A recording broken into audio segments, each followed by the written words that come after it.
it's so far out. Right, your rejection has been noted. Okay. What does it say?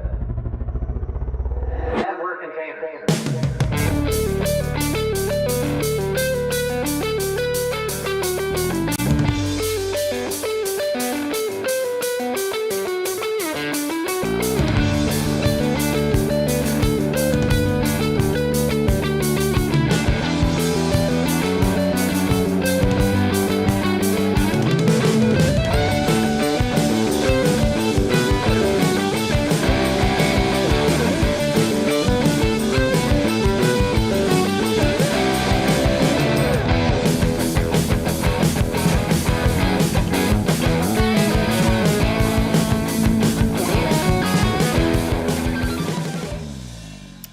Hey, what's up? It's Jack. I'm back.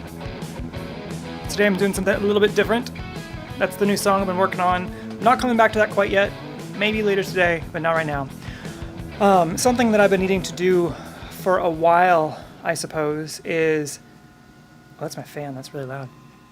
Is take a look at some guitars that I've been needing to sell for a while, that have just been on the shelf, that are not serving a purpose anymore, that were for a different project that just... honestly aren't needed for that project anymore. If that project existed, I have other things for that now. They're kind of things I bought on a whim in certain places, and things that kind of just didn't work out, namely this one here, unfortunately, which is beautiful. I mean, you can see it there on the bench. It actually looks really nice. To a point, I'm not going to regret letting it go. It just didn't work out for me, but I think it could be great for somebody else. They're awesome guitars, so let's check them out.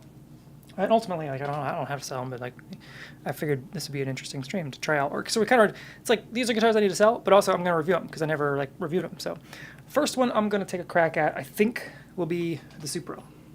So the first thing I liked about this guitar when I first got it was like, look at the matte finish neck on the back of it. This is actually pretty cool. So I think this is the Hampton, I believe. I had one pulled up here a second ago. Give me just a second. The Supro Hampton, because we'll look at the specs and stuff online. Supro Hampton black, 3 pickup.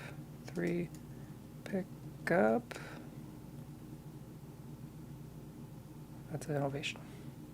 Is that what it's called? Is it the Hampton 2030 JB? Man. Okay, well here's a listing for it. Wow, is it really 1152 at one point? Surely not.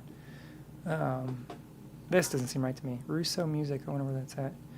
Out of stock. Can you actually see? Oh yeah, you can see it there. You can see like where where it's matte. I think the matte finish is really cool. I got a couple dings in the back right here. I'm not sure where those came from. I don't know if that was something that was there when I bought it. I bought it used, Guitar Center. Let me see if I can see that or not. Oh yeah, you can see that. That's a nice little ding back there. Who knows? It might have fallen over or otherwise. They're like kind of lined up with each other too. Where's the other? Oh, right here. These two right here. I have no idea where that came from. I'm not especially like, but I never check these out live, so I can't imagine. That might have came and I just didn't notice it when I bought it. A little scratch right there. Looks like. Can that be in focus, please? Yeah.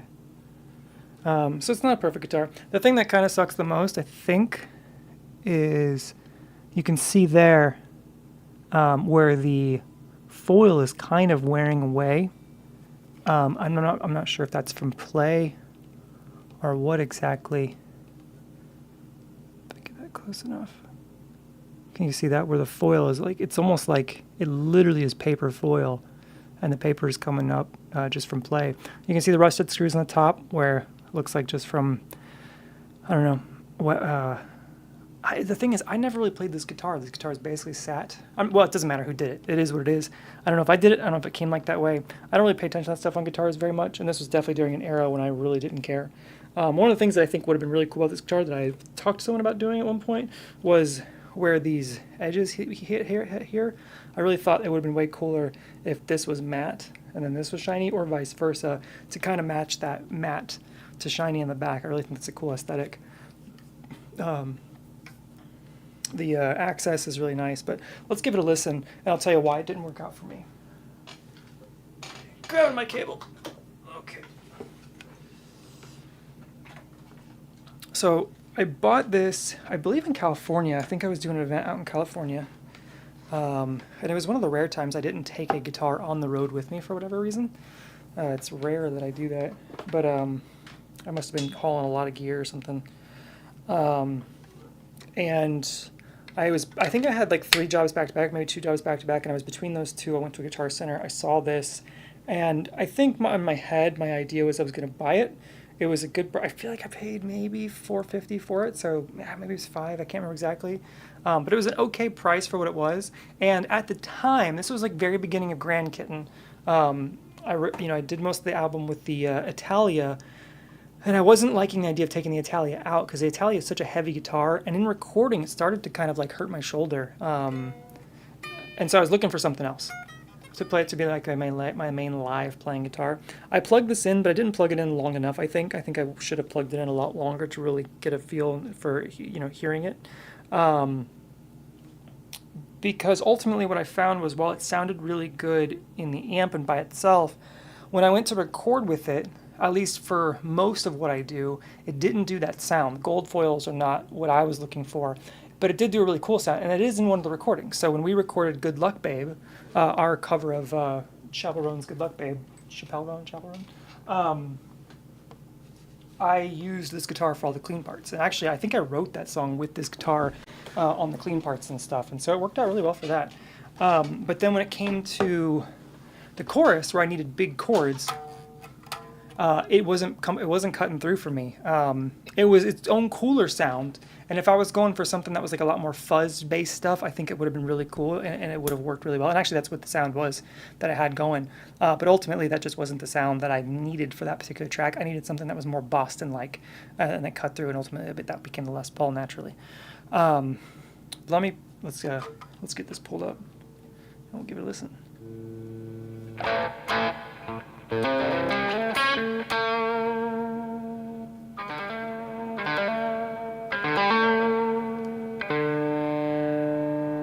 So this is the bridge position.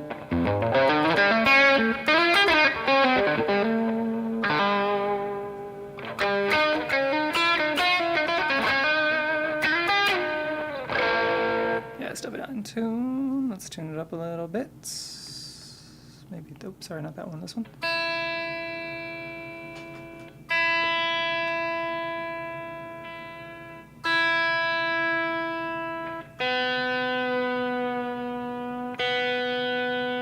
It tunes really nice. Definitely not the same problems my Les Paul has where I need that string butler. I'm pretty sure I changed these strings like a year ago when I was getting ready to sell it the first time, and I haven't changed them since. And it's just, unfortunately, it's just sat, which is why we're here talking about it.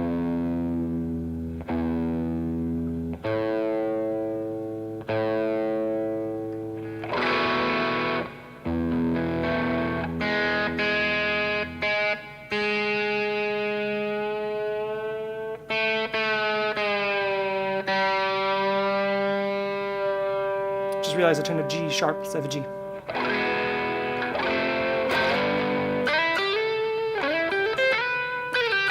It still plays like a dream, man. Like, this thing plays so good. I had it set up by the guys at the music shop when the music shop was still open. I wish I could remember his name, who actually did the setup on it, but...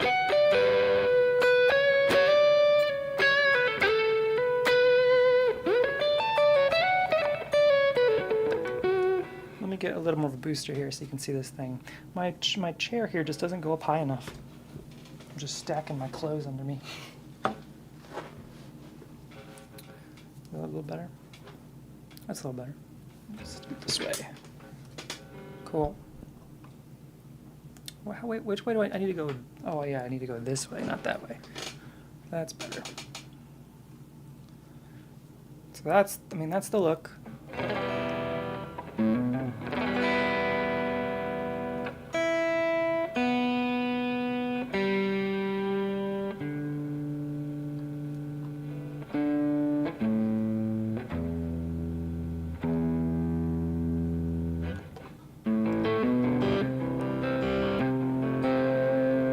Let me grab a sound. Let me grab an amp. So I'll go into my amp settings with you. And right now I've got this pedal board going that's adding a treble booster and a fuzz face. No delays on right now. We'll turn that off, so it's just the direct amp.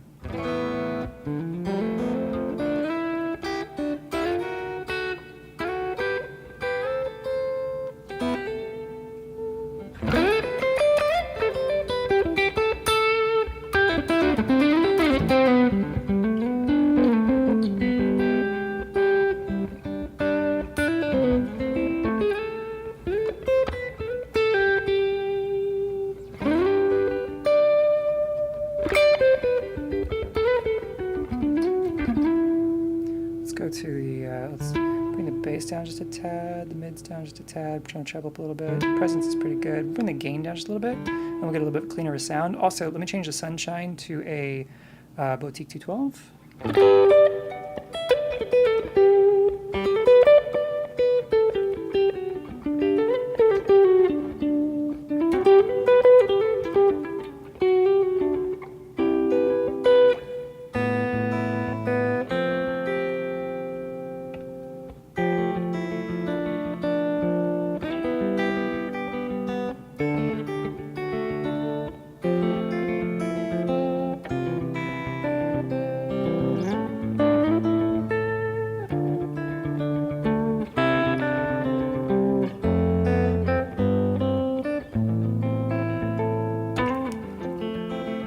So there's like that's just the bridge pickup, the neck pickup. Sorry, the first neck pickup. Here's the middle pickup.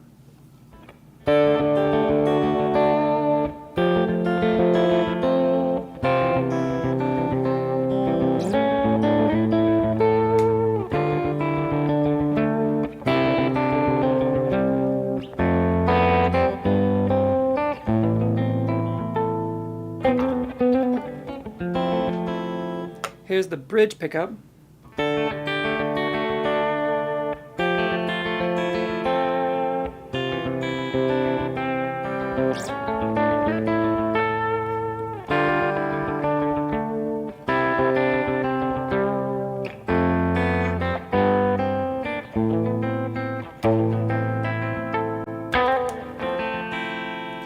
Then here's your split position pickup. So these are my favorites. Is doing the top two like this, kind of like you would do on maybe a Strat.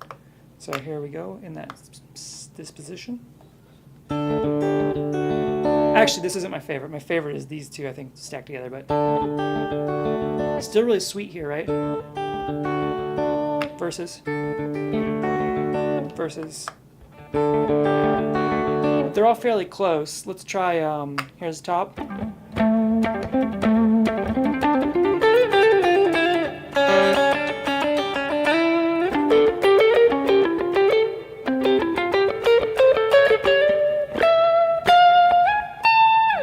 Then here's the in-between position.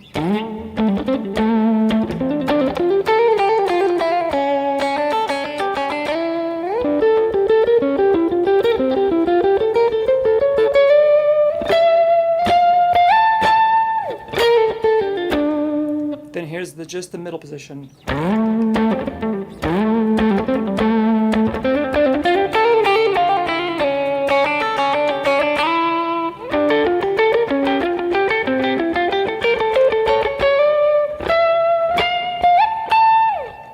Then here's the middle position between the middle pickup and the bottom pickup.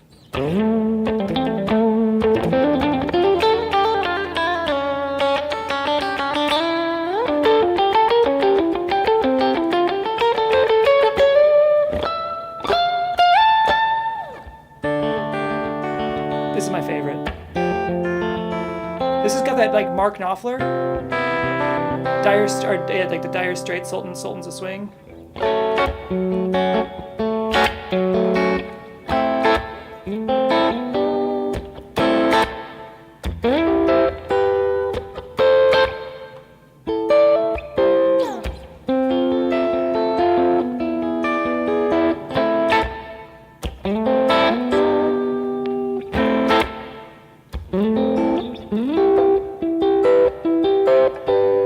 Oh yeah, listen to that. So here's just the neck pickup.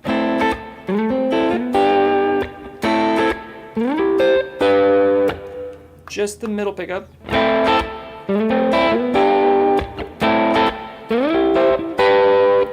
in between the neck and the middle.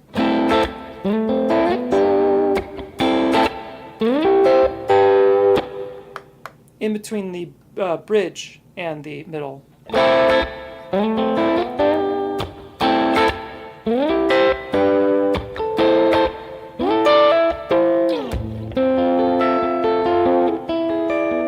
So I think I want to say when we tracked "Good Luck, Babe," I probably was this position, and it was like this. You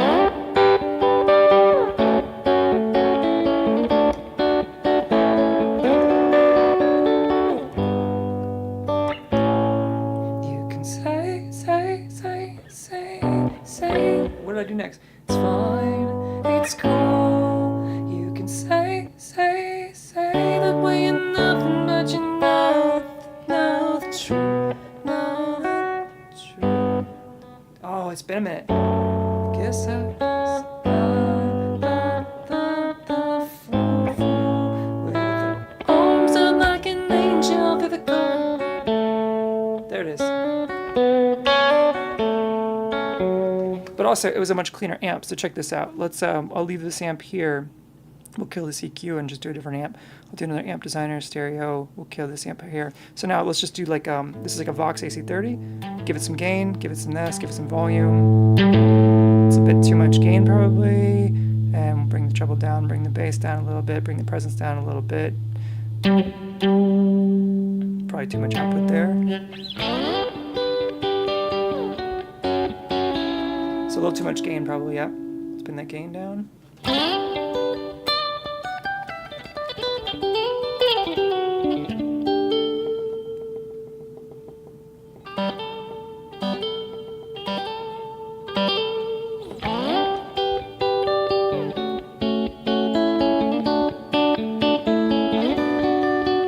It's fine, it's cool. You can say that we're nothing, but you know the truth. Guess I'm the fool with the arms out like an angel through the car sunroof. I don't know how I did that now. Oh. I don't wanna call it off. You don't wanna call it love. I only wanna be the one that I call baby. You could kiss 100 boys in bars, shoot another shot trying to stop the feeling. You could say it's just the way you are.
All right, so that's. I mean, that's. I mean, it sounds really good. It's so nice. Like if you're going for that kind of style, that kind of thing, whatever, anything clean related, those it just and listen to it. There's no hum.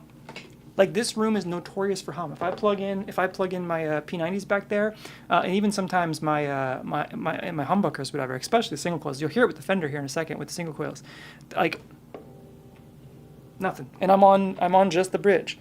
These pickups are actually really nice for what they're doing. Here's where it fell apart for me, and I'll show you, is just kind of in doing like big hard rock type stuff. So if I go back to my main amp here, I turn the pedal board on.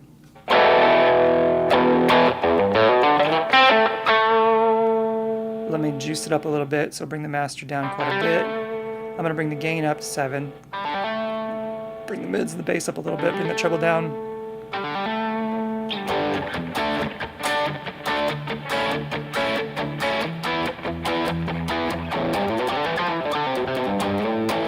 And it honestly doesn't sound that bad. I don't know. Maybe I just couldn't do it at the time. I feel like when I starting to get some buzz there. Now we got the gain kicking into it. Bring it, yeah. So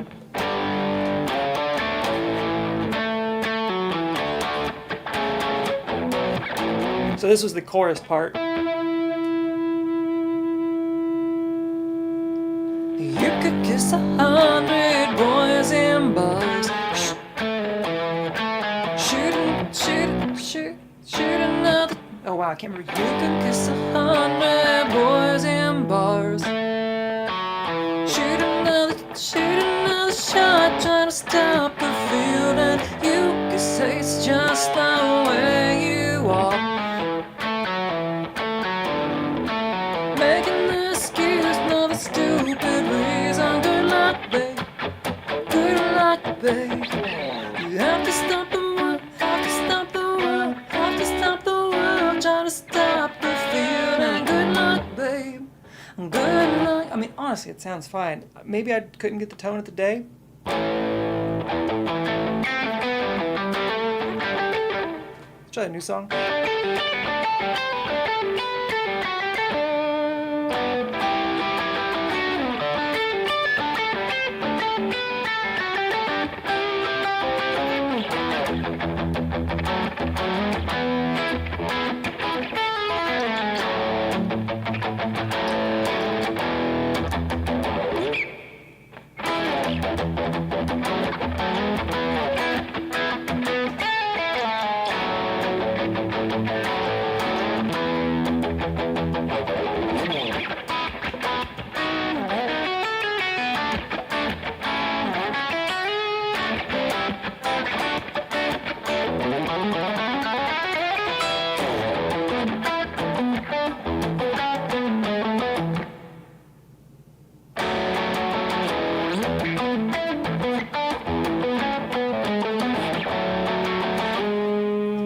I feel like I've got way too much gain happening right now. Turn that fuzz back down a little bit.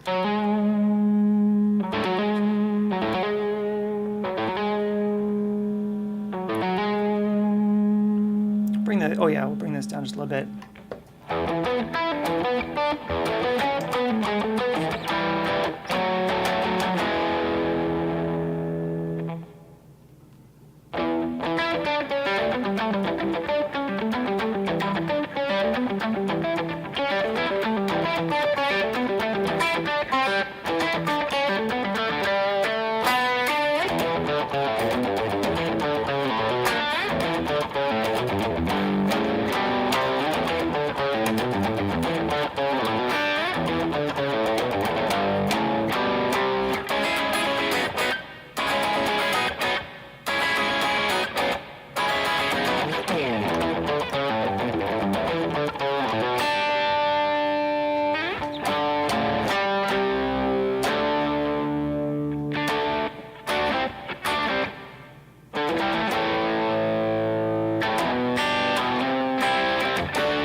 Okay, so let's try some soloing with this in more of the other positions, because I feel like the mid position actually might be a really good place to solo if we were doing like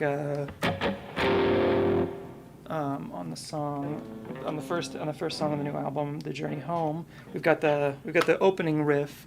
Let me grab a pick. Actually, I've been playing without a pick on this, but we got the opening riff that's.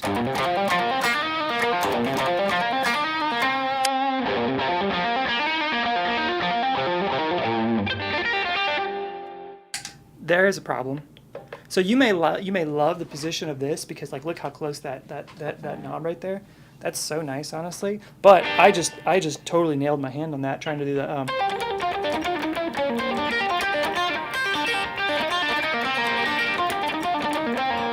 Like it's right there. I don't know if you can see that or not, but it's basically right under where that hand goes. So that's interesting. It's hard to, like, because that's right there, I can't really get my hand lower to get in the pickup. So it's almost like I need to do this and keep that on the knob.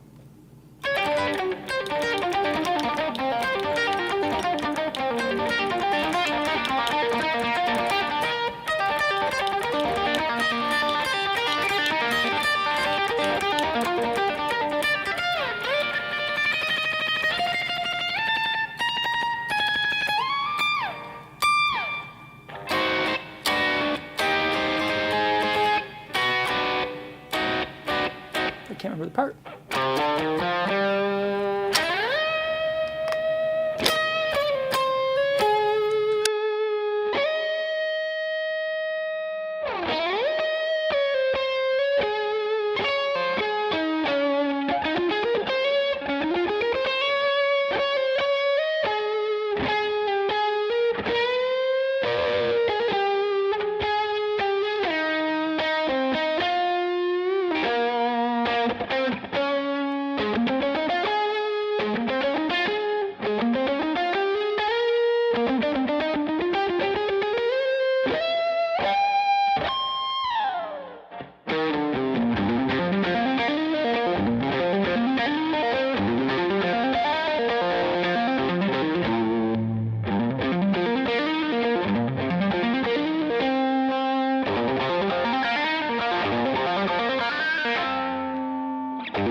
I mean, the dynamics in that are really good. So again, this is a guitar I'm looking at selling probably. This is a Supro Hampton 3 pickup.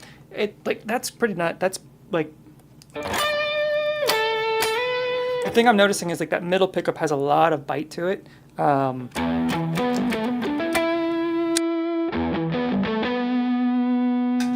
Here's just the bridge, a lot lighter.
I mean, that's all that guitar. Like, no change of the amp setting, right? Again, this is my amp setting right here. I'm basically just going through a brown face. I do have a little bit of a pedal board on there still, and this is basically a treble booster into a fuzz face. Let's turn that back off so you're just hearing just the brown face.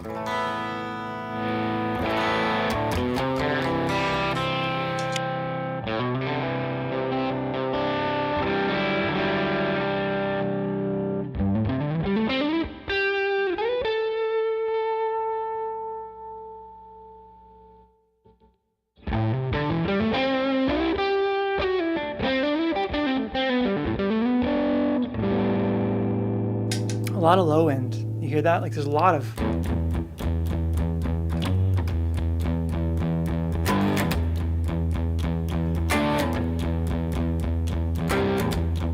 Like, a lot of low end comes out of this. Like, I wonder, here's a question for you.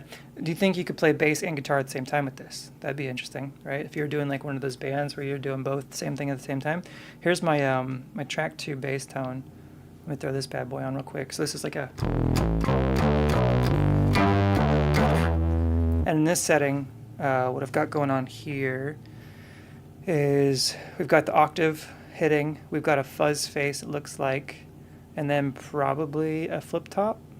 Nope, we're using like the classic, just an Ampeg stack of some kind or whatever, and that is the full amp. If I turn this off, what do we get? I mean, it sounds almost cooler with it off. Let's do a blend.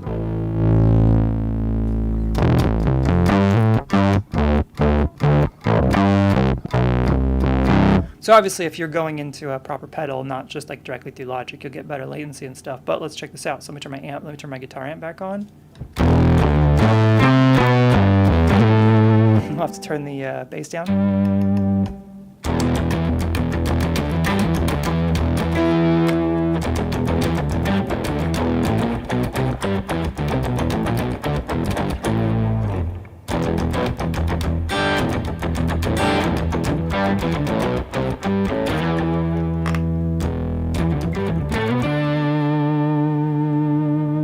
So here, check this out. So now let's do another guitar amp. I'm gonna take this one left, take this one right. Let's go to album 2, guitar tones, and we'll go to my, Alpha Oblivion. Let's do Alpha Oblivion, guitar tone. I'll do my Alpha Oblivion lead. Nice, cranking. And then we'll add a sample delay to this. So we go to delays. We're going to do a sample delay. We'll do a mono, or just do a stereo, whatever, doesn't matter. And we'll link these, right? And then we'll take this up.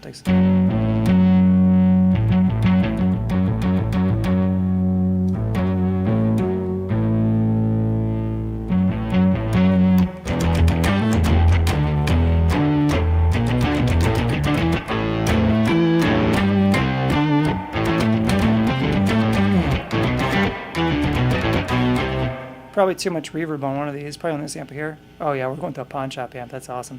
Let's turn this off. The treb this off. Let's turn the amp off.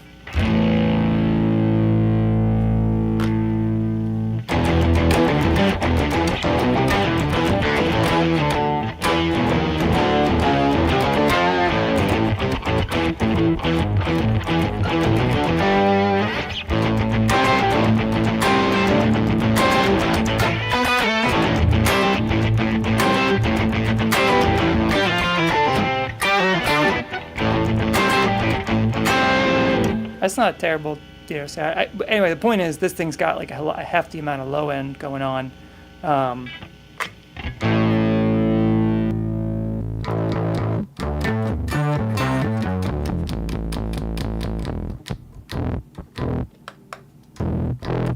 I think that middle pickup actually takes the cake when it comes to like the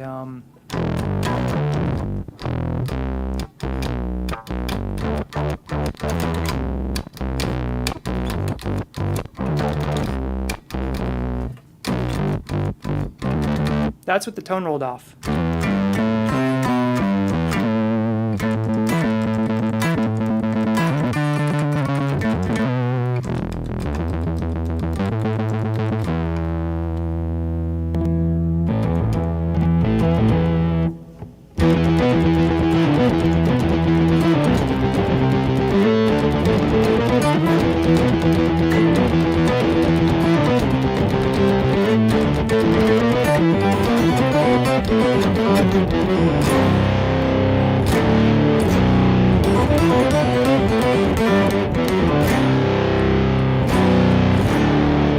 I mean, that's pretty massive sounding.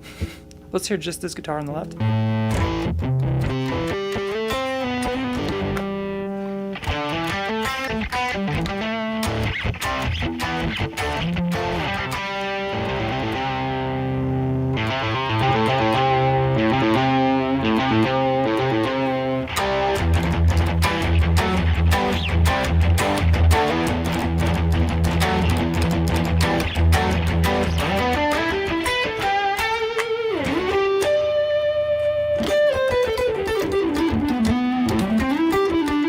Here's what I like. When you roll that tone all the way down, you still have a lot of tone there.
So then check this trick out.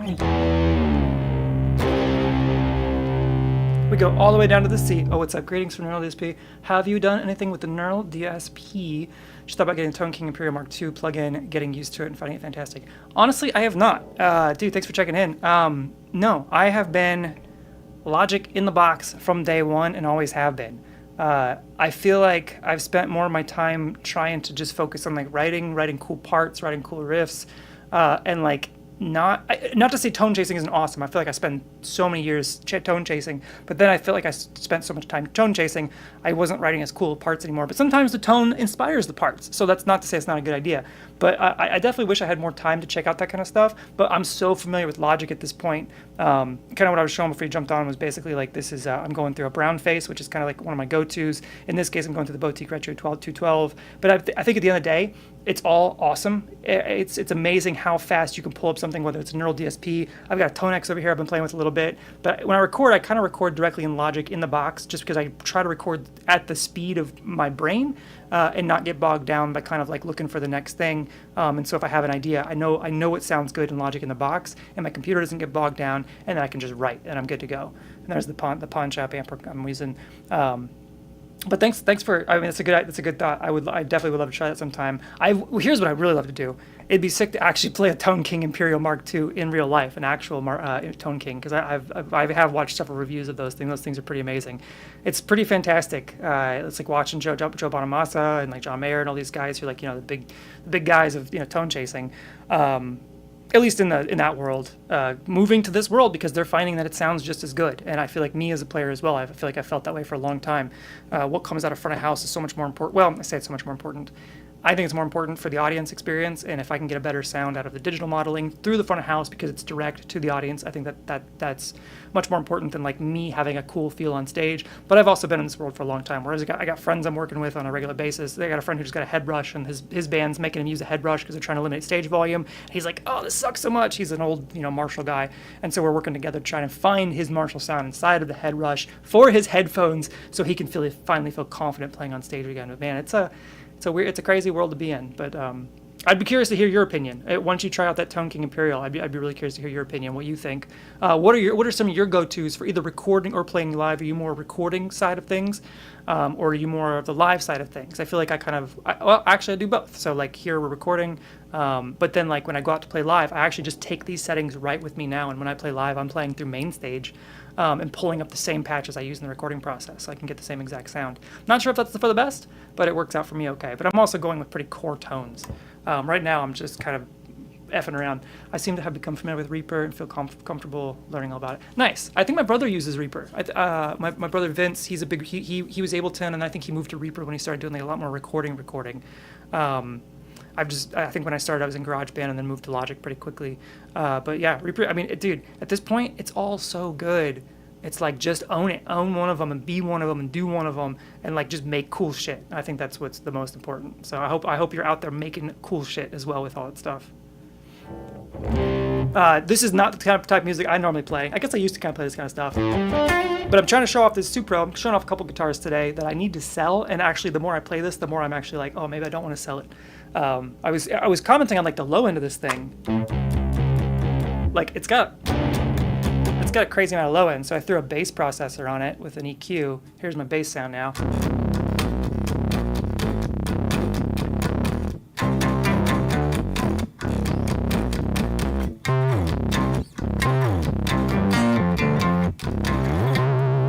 And that's with the tone off.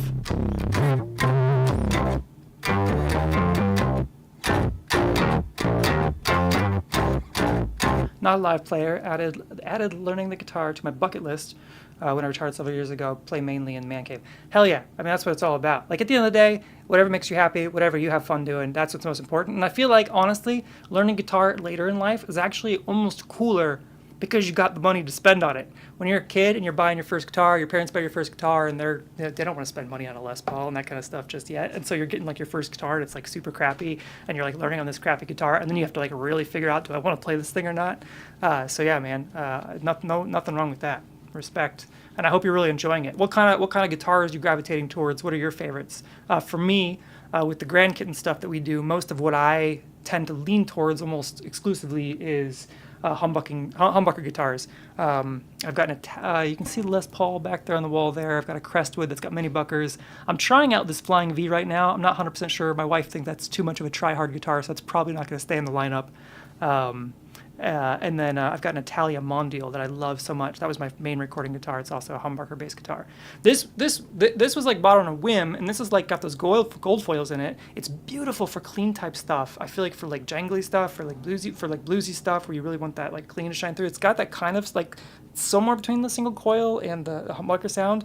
I just never got on with it live. And then also because of this knob placement, my hand ends up hitting right there to where I can't go down further past it, because it's definitely up there. But if you're a player that's constantly writing like a Mark Knopfler style, like dude, it's that like, you know, that's right where you'd want it, I think. Let's check. Okay, so I was just showing off real quick.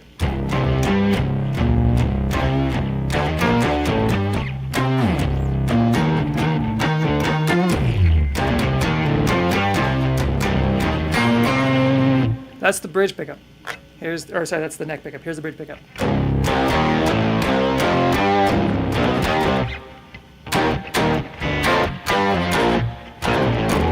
Are the Chapman guitars much more common there in Wales? You said Wales. Okay, so you're that's the United Kingdom, correct? I'm in the United States.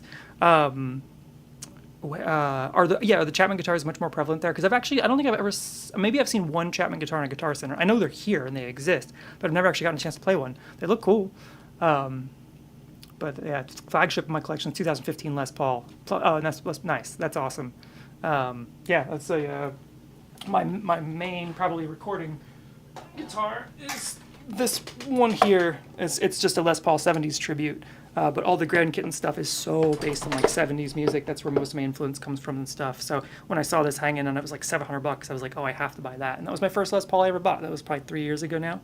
And I love it. I just put a string butler on it. If you check out my videos, you can see my live stream yesterday where I added a string butler. And oh my God, what a world of difference that made. I could not have imagined my Les Paul actually staying in tune, and it stays in tune now, and I am going to start playing it live again because it actually feels like it might be reliable. Do you have a similar problem with yours ever in terms of like reliability with string tuning stability and stuff like that? Because I absolutely do. It was horrendous for so long.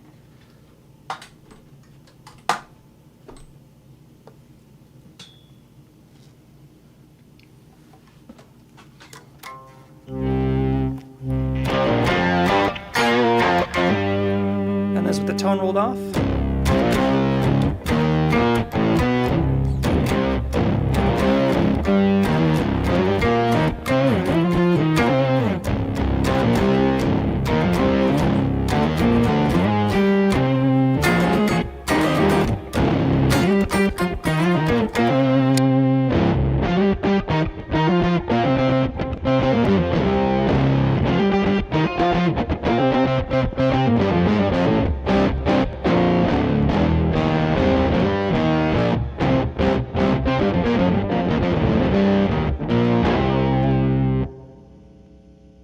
The G-Force tuners. Gibson lost a lot of support, but I love the tuner. The G-Force tuner. I've not heard of the G-Force tuner. Let us look this up. So I got the G-Force tuner. Oh, is this the robot tuner, or is it? Oh wow.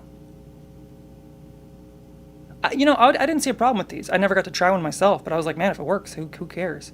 I mean, I get that, like, maybe aesthetically and stuff like that, if you're going for, like, whatever that is, being a classic Gibson or whatever, but, like, I'll take tuning stability over anything else. This is what you're talking about, though, I assume, right? This is pretty cheap, $60 to add a, man, I might have to snag one of these if that's aftermarket put-onable, I guess. Do you have, like, regular, that's it? Okay, cool. Do you have like, Grover tuners on yours, or do you have, like, the classic tuners, or what actual, like, tuning ends do you have on yours? I'm wondering if I can add this to my Les Paul. That'd be pretty nice, honestly. And it stays? Like, what's the deal with that? Like, does it try to keep in tune for you while you're playing and stuff? Or do you have to, like, push a button every once in a while to kind of get it, like, snap back into place? That's really cool, though.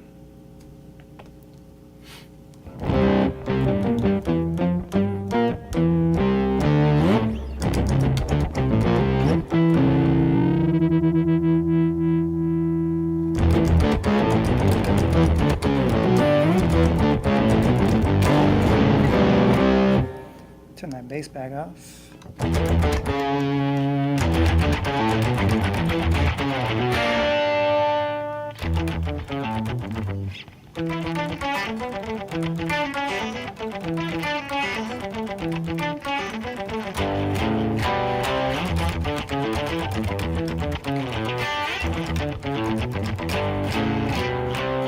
Go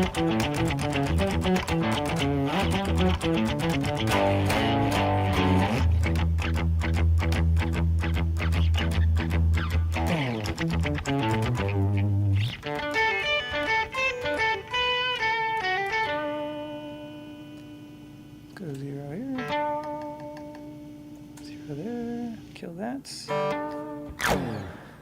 You set the tuning, but can also select alternate tuning, drop T, etc. Okay, cool. That's really awesome. Yeah, I mean, especially for live play, I feel like that'd be so nice. Like, I know there's guys who can do that. So actually, that's one of the things about live players that amaze me, that are like really good live players.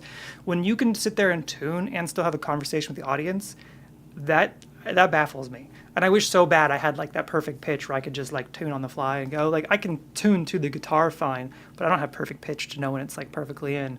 But yeah, like to be able to, especially, so I'm a lead singer, lead guitar player, whatever. So I have to entertain the crowd. I got the big job, for better or for worse. So the idea that I could just pop, beep, and still engage the crowd and not have to worry about that would be so nice. Especially not having like, guitar techs and everything else. We're a small band, so nothing crazy. But yeah, I really need to look into that and see if I can get one of those.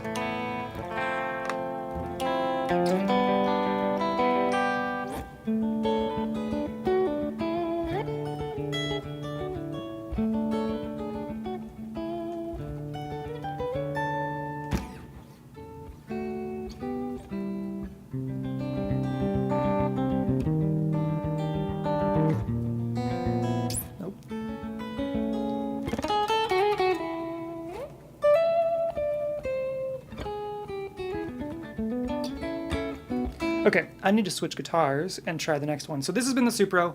I think one day I'll regret selling it. I think that as a recording guitar, I'll probably regret this. This isn't something I'll end up playing live. Unfortunately, I kind of moved on from the aesthetic. Grand Kitten started off black and gold with a black and gold aesthetic. It was perfect for that.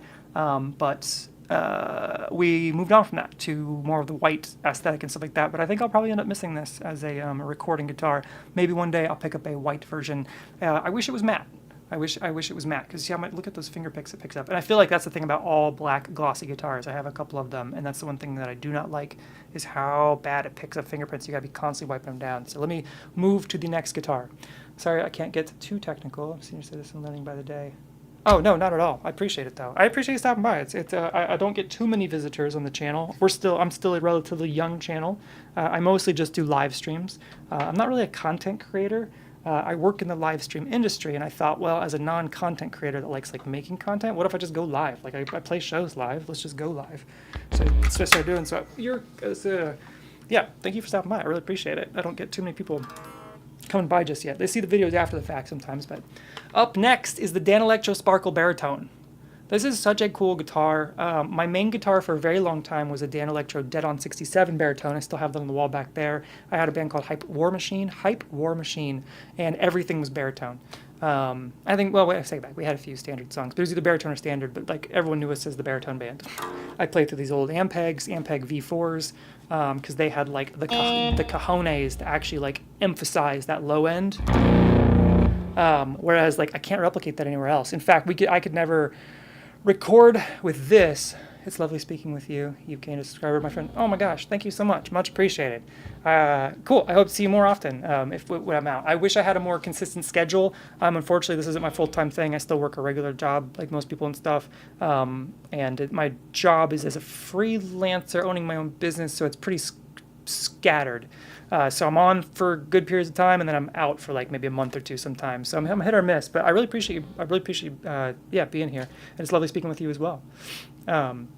So yeah, with the baritone, I could never replicate my baritone tone. This is so. Here's an interesting conversation for you.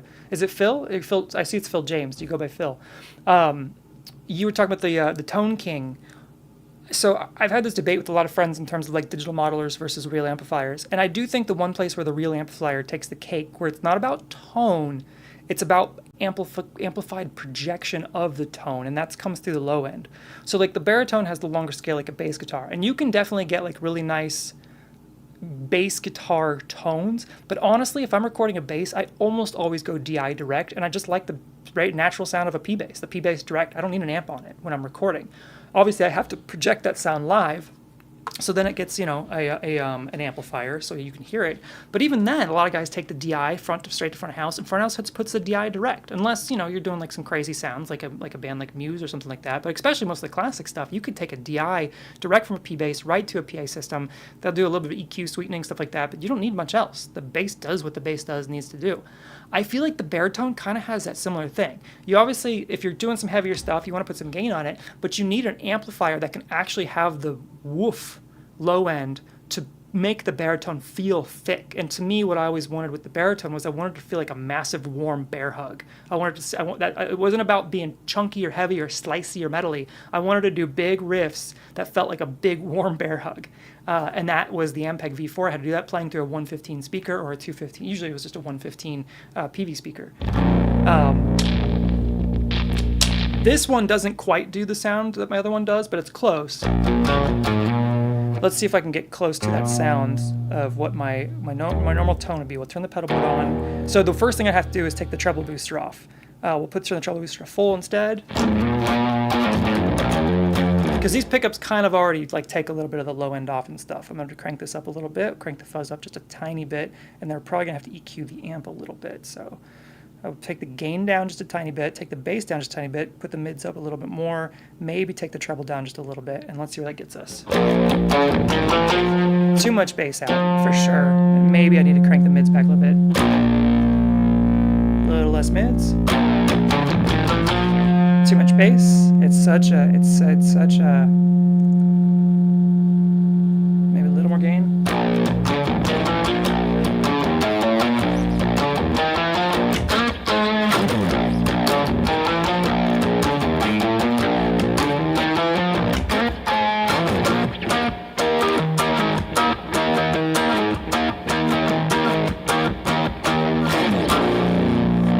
So, okay, retired automotive engineer, wife pulled an old Eros acoustic out of the wardrobe when spring cleaning. An Eros acoustic. She suggested that would be a good idea if I learned to play as a project. Absolutely. She was right. What a wonderful woman you have there, suggesting to take on a hobby. And I agree. I think, I feel like music... I'd be curious what some of your influences are, being retired. What music did you grow up with? What music did you gravitate? What kind of stuff are you playing now that you really like? Mother bought me acoustic when I was 12. I'm now 69. Wow. I bet you don't still have that acoustic by chance, do you? That would be a beautiful instrument. Or it'd be cool. It'd be cool. I love the old stuff so much. 79. Or 69. Sorry, 69.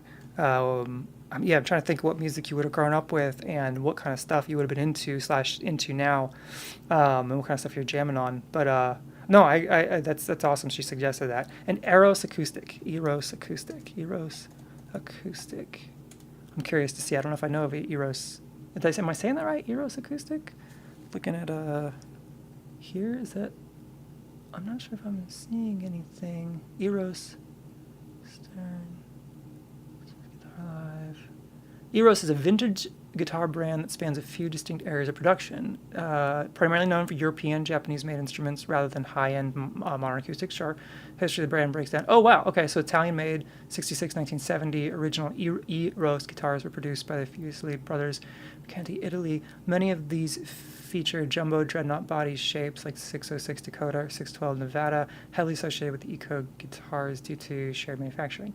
And then Japanese Far East made, 70s to 80s, brand name transition to Eros without the hyphen and was used by UK distributor. Okay, that makes sense. There you go. So used by UK distributor Rossetti for rebadged acoustics often built in Japan, typically entry-level budget-friendly copies of American designs. Sure, and honestly, nothing wrong with that. So many great American, not American guitars, but the Japanese versions of the Fender Strats they're always so good. So I'm sure it's a great guitar.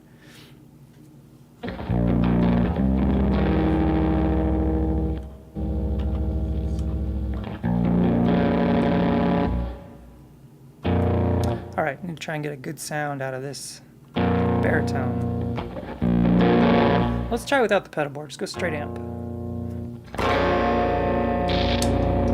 So here's just the top pickup.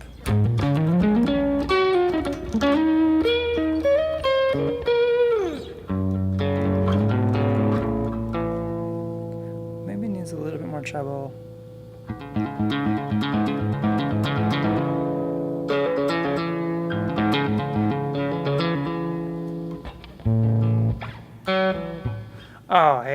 You're my guy. 70s rock. Favorite band was Free. Interesting. Okay. So I got to tell you a quick story about me, and I'll come back to Free. But okay, so real quick though, pretty eclectic taste. Deep Purple. I love Deep Purple. Have you been listening to Deep Purple's new stuff? I know their old stuff's amazing. Led Zeppelin, ELP, yeah, absolutely. You name it, I liked it. Awesome. Okay, so you're in my wheelhouse. Like, so my band Grand Kitten. My bigger influences are like Kansas. I'm sort of more in the prog territory, so like Kansas, yes, at least influence-wise. I'm a big Peter Gabriel fan. I love Kate Bush, and obviously these are a little newer in the pop side a little bit. But then on the old school, yeah, Electric Light Orchestra. I love the Fleetwood Mac stuff, even the Peter Green era as well. And then same here, Led Zeppelin, ELP, Deep Purple. The new Deep Purple stuff is so good. But Free, I don't know that I've listened to Free. So my story is that I grew up fundamental Baptist. My parents were super religious. And I was not allowed to listen to rock music at all. That was absolutely devil music. My family you couldn't even listen to stuff with drums or a beat in it, because if there was a beat, it was of the devil. My parents have calmed down and chilled out, but we didn't talk for like 8 years. I left home when I turned 18. We didn't talk for like 8 years, and I went to college and kind of built a career and a life for myself, and eventually we kind of reconnected. My grandfather passed away, and that was the whole thing, whatever, so my journey into 70s rock and my love of 70s era rock specifically, not 60s, not 80s, but specifically 70s. There's something that happened in the 70s, either with recording, I think it's with recording technology, and it's before recording technology got too refined in the 80s, when everything started to kind of like get too washed out and watered down and stuff and too pristine. There's something about the 70s where close miking happened, and it wasn't just the band in the room, because like obviously the 60s stuff is very vibey, it's very cool, but it's still a little raw and unrefined. In the 70s, there's like this refining that happens, like with the Boston album, Fleetwood Mac's, Rumors album, and their self-titled. Electric Light Orchestra's probably Out of the Blue, Kansas' Left Overture, Point of No Return, and all these like great records that came out that have this, that's still in a room, but like because they could do more tracking, they had way more tracks available to them. They're still on tape though. They're still limited. They can't go back and punch a lot of stuff, so it's all real performances. There's just a magic that happened only in the 70s, I feel like, that just was that era, and I fell in love with it. But I didn't learn about it until like 6 years ago, maybe 8 years ago now. I don't know how long. And then ever since then, like that's all I can listen to is basically just like that era. I've started to tiptoe in the 80s a little more, and there's some 80s stuff I've found that I like. Like I love Toto. But I will say, like, the production definitely gets watered down. Like, when you listen to Yes, like, 70s Yes has got its sound, and then eventually the 9010, I can never say the name right, but the one with changes and all that kind of stuff, that album's amazing. And then you get into Big Generator, it's still good. But eventually, like, there's this, like, progression of, like, everyone kind of chasing the production quality, I think is what it was, as opposed to, like, what is the sound in the room. And something got lost along the way. I don't know, but yeah, I love that era. Anyway, so Free. I don't think I've listened to Free, so I need to go down deep dive, and that's usually what I like to do. I don't like to listen to songs. I try to listen to full albums, and so I need to go on a Free deep dive. I wish I could do it live, but I get like kicked off of YouTube or whatever. It's so dumb. But so I need to go down a deep dive of Free and check that out and see what it's all about. I've probably heard a couple of their songs and just don't know it, because again, I didn't grow up with that stuff, unfortunately. I really wish I had, but I did not.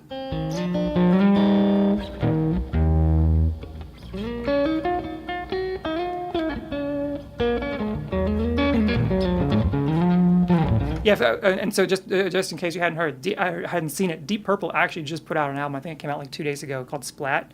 Yeah, it's phenomenal. Like their new guitar player they've had for a little bit now, he's ridiculous. First album was Pious Bird of Good Omen. That's such a cool name. Peter Green's Fleetwood Mac in 69. Okay, awesome. Free's guitarist was the late Paul Kossoff. Vocals Paul Rogers. Bass Andy Fraser. Drums Simone Kerr. Yeah, I gotta go down a rabbit hole. I'm actually gonna screenshot this right now, or I'm gonna take a picture of it so I can remember all this and go down a massive rabbit hole. But that's great information. I love it. I soak this stuff up like crazy, and I try to regurgitate it through my music. And I don't mean regurgitate it in times like totally copy it, but I try to, when I'm writing, what I'll do is I'll usually soak in like an entire album of like a certain concept, maybe like Free, for instance, mixed with like, let's say like I've done a little bit of Genesis too much, but let's say a Peter Gabriel or something like that. And so you take in like those two opposing influences, but of similar era, of maybe similar like concept, similar production styles and stuff like that. And I soak them in for like a week, 2 weeks maybe, just listening to that kind of stuff. And then like I'll let it go for like a week, not listening to anything, and then I'll come back to the table and I'll try to write something. And it's really cool because I'll be able to filter through me something from that becomes me, but like with what I have to say on it. Not to say what I have to say is better than anything from back then by any means, but the Grand Kitten music is very much about spirituality, religion, my struggle with religion, that kind of stuff. And so I get to express myself in my music, that kind of stuff. Paul Rogers with the Bad Company. Okay, I love, Bad Company, sweet. Okay, Paul Rogers. Interesting. So 1969. So was Free sort of, Free's guitarist was like Paul Kossoff, vocals Paul Rogers, Basie Frazier. So were they not around for quite longer, and then eventually Paul Rogers went on to Bad Company like later after the fact, and they maybe they disbanded, or did he just move on and they kept going? First album was Pious Bird of Good Omens. Yeah. So cool.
I feel like I need to tune this. Oh, we're in A flat here. Let's go to B. Paul Kossoff died on a flight in the U.S. 1676 after departing Free, forming a band called Blackstreet Crawler. Cool. Sad story relating to drug issues. Yeah, that sucks, but awesome guitarist. Yeah, I feel like that's it's an interesting. So many great people passed away from that kind of stuff. But man, those guys were living. I'm not saying that was the choice to make, but in a world filled with AI today, not saying you should go down that rabbit hole, or at least what these guys did. But man, those guys were living back then. They were really being real, being very real. But at the same time, as Jordan Peterson would say, you keep it in moderation. Not to say Jordan Peterson's right about everything, but to live a long, healthy, and free life, everything in moderation. So, but damn, that is sad. I'm excited to check that stuff out off stream. I definitely am. I'm pulling this as we go to have all your comments and stuff still, so I can go look this stuff after the fact and listen to it. I wish so bad YouTube wasn't so stringent about like listening stuff, because we just do a listening party, just listening to this stuff, because that's what I love to do.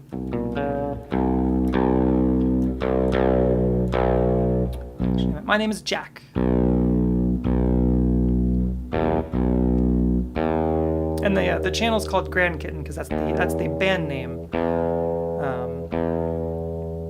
The story with that is my wife and I, we have 6 cats, I think. And one of those cats, I think the 5th one, was a stray that came to our door around wintertime. We think someone ditched her. We kind of live in a sort of college town. It's a small college town, so every once in a while you'll get kids that think they can have a cat and then they can't have the cat, can't do anything with it, so they just ditch it. It's really sad. But this little kitten came to our doorstep. She looked like she was pregnant, so we let her in. and she immediately went to the bedroom and didn't leave the bedroom for 3 months, basically. Just wanted it in the house and not to be left out of the house. So we basically took her in, and we thought she was pregnant, and we were really kind of excited for these like kittens we were gonna get. And 3 months later, like cats, I think it's like a 3 month to 4 month period. We thought she was gonna have any time, but we waited. Finally, it was like February, and still no kittens.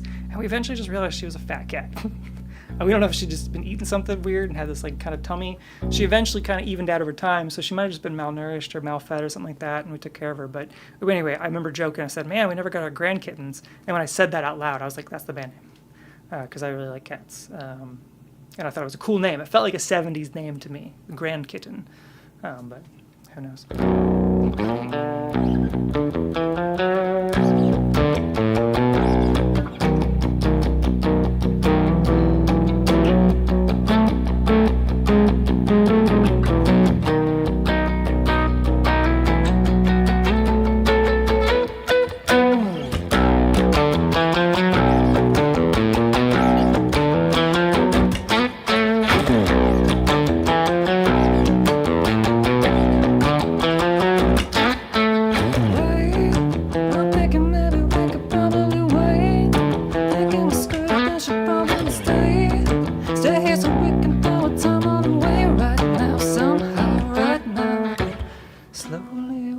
Generation in those days, Jack. Yeah, not perfect these days, but those times were very drug related. Think of the talent we lost. Yeah, I know, and what they would have evolved to. Absolutely, yeah. But sometimes I think I don't know. It's you go either way with it, but like the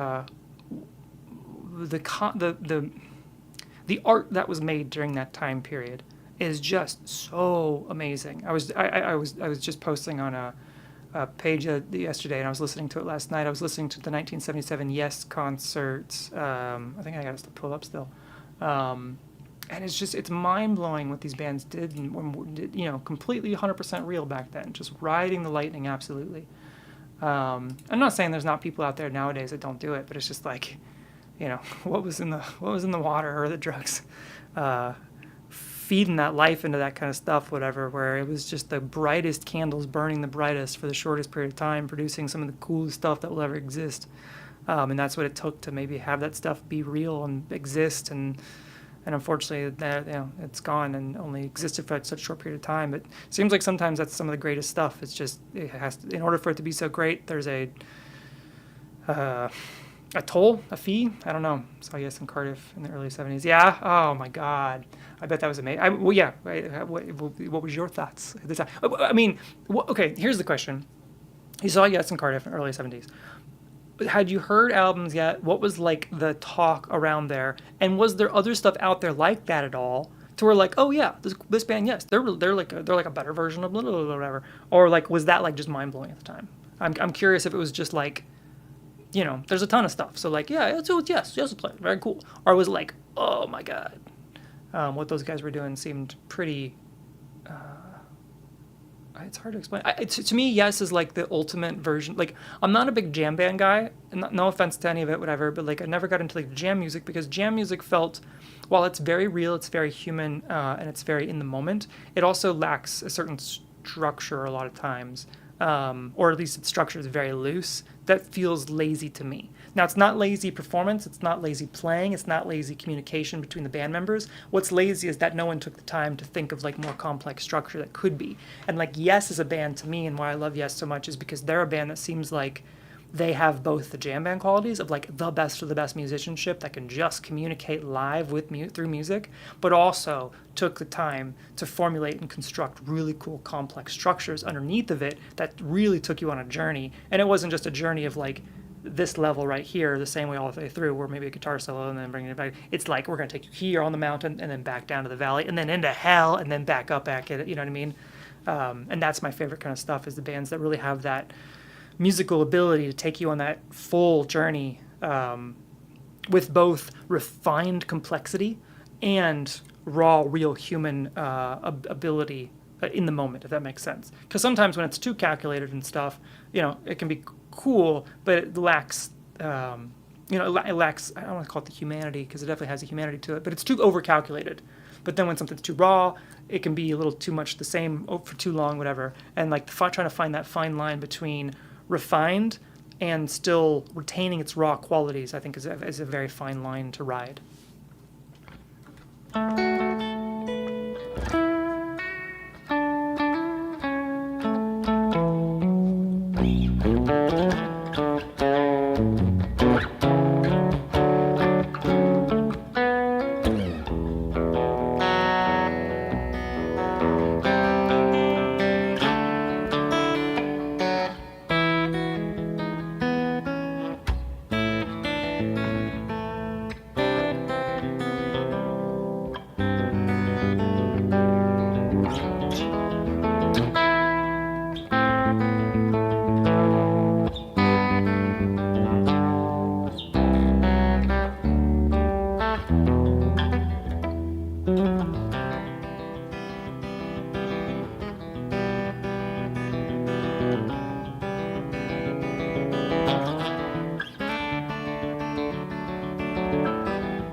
God, it's been a long time since I played a baritone.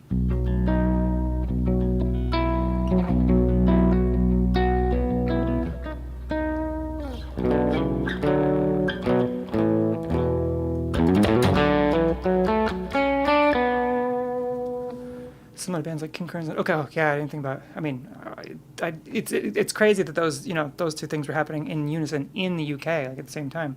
It's bands something like King Crimson. I was also attracted to blues playing, like Roy Gallagher. Okay, yeah. God, there's so many people that reference Cream, like people that I follow and stuff like that.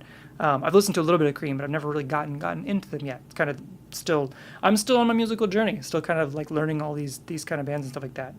I was very AOK influence, like Mahavishnu orchestra style. Interesting. I've not heard of the Mahavishnu orchestra style. That's awesome. I'm gonna take that down. Very cool. I'm taking pictures of it on my phone while we're going, so I can go back and reference this stuff later. This is great information. I really appreciate it. I'm getting an education today. Thank you so much. This is awesome.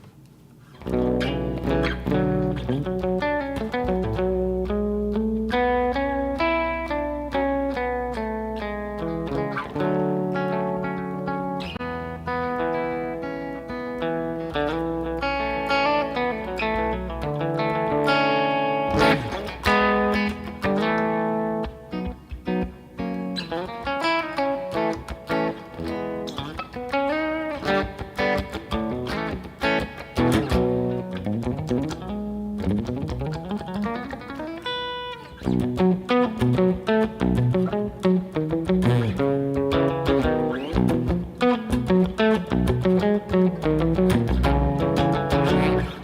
I gotta do a little bit of a heavier sound for a minute just to appease the, not that sound. What do you call it? What am I trying to do? I'm trying to sell these guitars. I need to sell these guitars. And that's definitely not a heavier sound. That might work. What do we got here? Oh, nope, that's just... I don't think that's what I'm going for. It's got way too much low end. Okay, it's like a high watt. That'll work.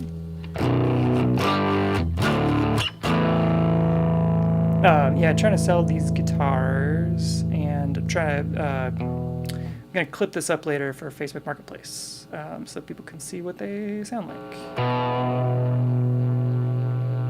Okay, vintage drive, that's alright. Drive's way down, level's too far up probably. What else is going on here? That's it. That's pretty good.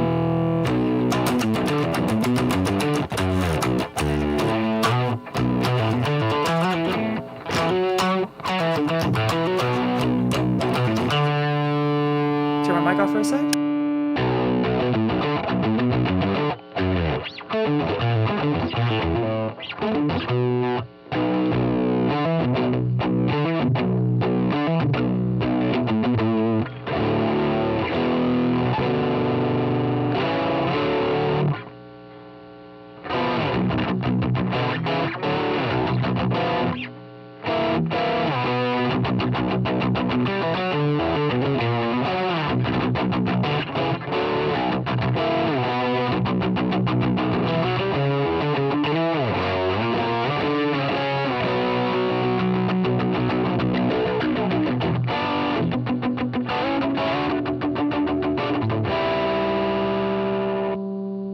Maybe too much there. MO or jazz fusion. Okay, Manhattan Vishnu Orchestra. Got it. No, not at all. No one's. Yeah, no, not at all. Thank you for courtesy. But no, you're not spoiling anything at all. I really appreciate the conversation. This is great information. My goal basically was to. I was going to go ahead and do a live stream anyway, showing these off, and then what I'm going to do, because I probably should have just live streamed on my Facebook, because that's where I'm going to sell them, is in the Facebook Marketplace. But I didn't want to live stream live on Facebook for some reason. I guess my thought was I'll clip out the parts that I need later from this for Facebook Marketplace. So no, you're not spoiling anything at all, because no one's buying anything here, that's for sure. If anything, I'm glad that I did this because I got to meet you and got to talk to you, which has been really cool. And again, I'm learning so much. I think this is going to be really great for my future further musical journey. So you're saying, so Emma was jazz fusion. I like jazz fusion a lot. Guitarists like John McLaughlin. Interesting. Who did John McLaughlin went on to have a solo career? Am I mistaken on that? Because that name sounds very familiar, and I'm not sure why exactly.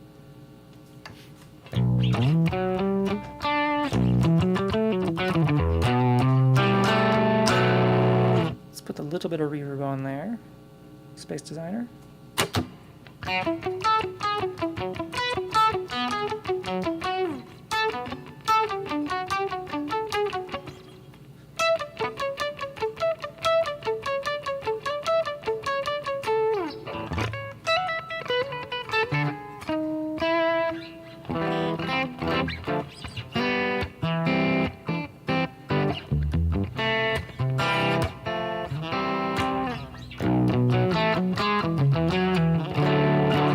Here is the neck pickup.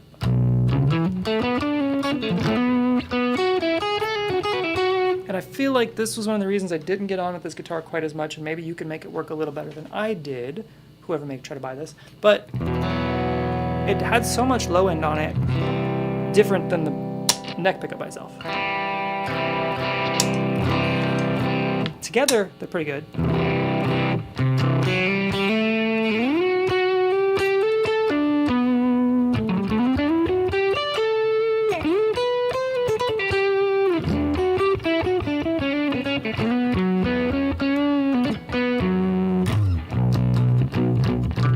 But it definitely, here's what I would say. I've never had this guitar sound amazing through modeling, and I am in Logic, and we're just kind of doing some amp sims just direct in Logic, not anything crazy. I'm very familiar with these amp settings, stuff like that. But something about this guitar, it sounds great through an amplifier. It sounds amazing through my Ampeg V4 that has the cojones to support its low end, and just sounds massive. But I already have a Dano Electro baritone. It's the Dano Electro Dead on 67, and that worked out better for me in the long run. I love the sparkle of this, and that was kind of why I got it, because of the type of band that we were doing at the time. But ultimately, I decided that this was not what I was looking for in the end. And yeah, it's still in very nice condition. It really never got played live. It only got, I think, rehearsed with a couple times, but ultimately every time we played live, I just went ahead and stuck with the Dead on 67 and had this as a backup, but it never actually played it live, so it's still in really good condition. And that is the Dead on 67 with that full, what was it, like a 30-inch scale? It's basically a bass, it's a full bass scale.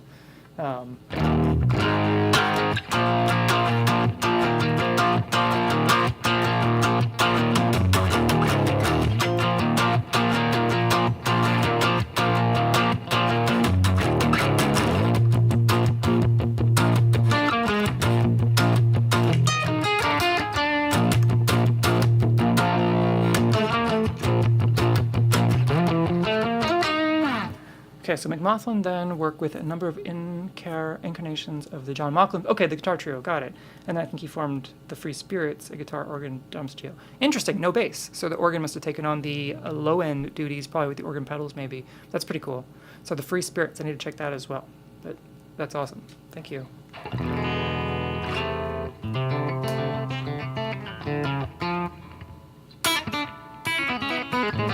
Gosh, I can't play this.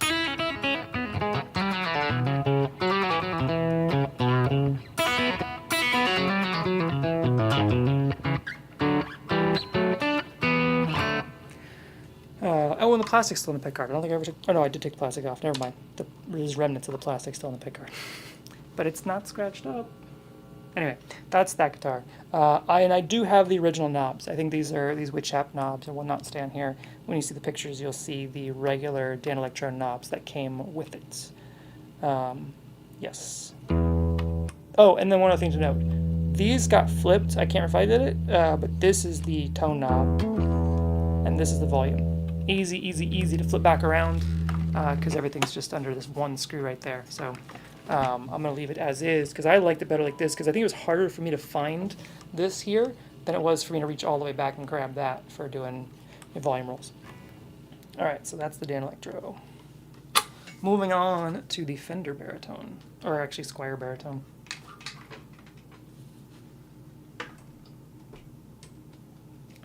How many guitars do you have, Jack? I have too many, and I need to sell them. I don't think I have too many. Right now I have too many, because I just bought two more that I'm not 100% sure I'm going to keep. So I had an old band. I say old band. My longtime band, I mostly played Dan Electros and some standard guitars. And from that band, I probably had like 5 guitars, 3 of which I'm trying to sell here, basically. So I'm basically down to 2. Or I think realistically I'm down to 1 for that band. And then I have a second that crosses over to the Grand Kitten stuff. And then when Grand Kitten started, I had the Italia Mondial, which I'll show you that. It's a really cool guitar. I'll show you that one real quick. Hang on.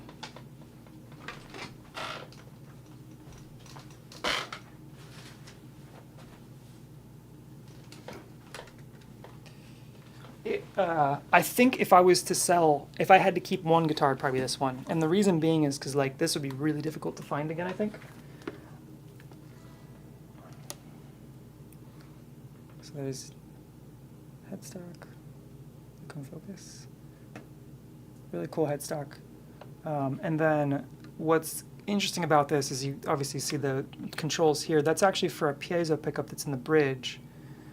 And the guitar has 2 output jacks, one for the acoustic sound and one for the electric sound.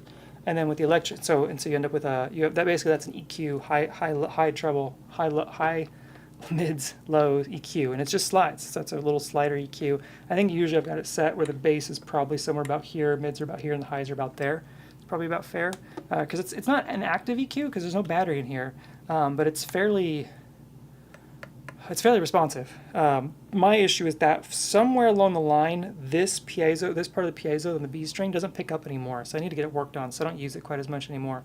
And then it's like PAF style. I think they're Wilkinson PAF style pickups. They sound beautiful. And then so you have the volume, tone, the control for these, and then this is the volume for the piezo output, which is nice. I actually never did use it that way live. I've recorded with that piezo output several times. It's a really cool output, and I'll show you.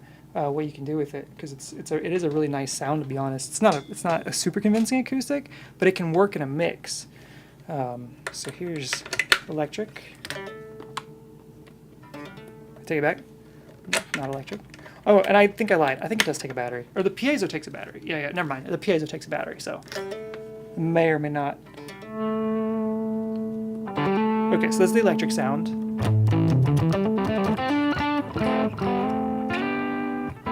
Must be the engineer in me. I buy new guitars and immediately dismantle and modify them. Yeah, bought a Les Paul Studio from Thomann, carried out fret level and modified the wiring to Jimmy Page. Oh, that's so cool. I wish so bad I was more of a guitar work. So you're an engineer. I'm curious to know more about that. What kind of engineering did you do? I am also an engineer of sorts.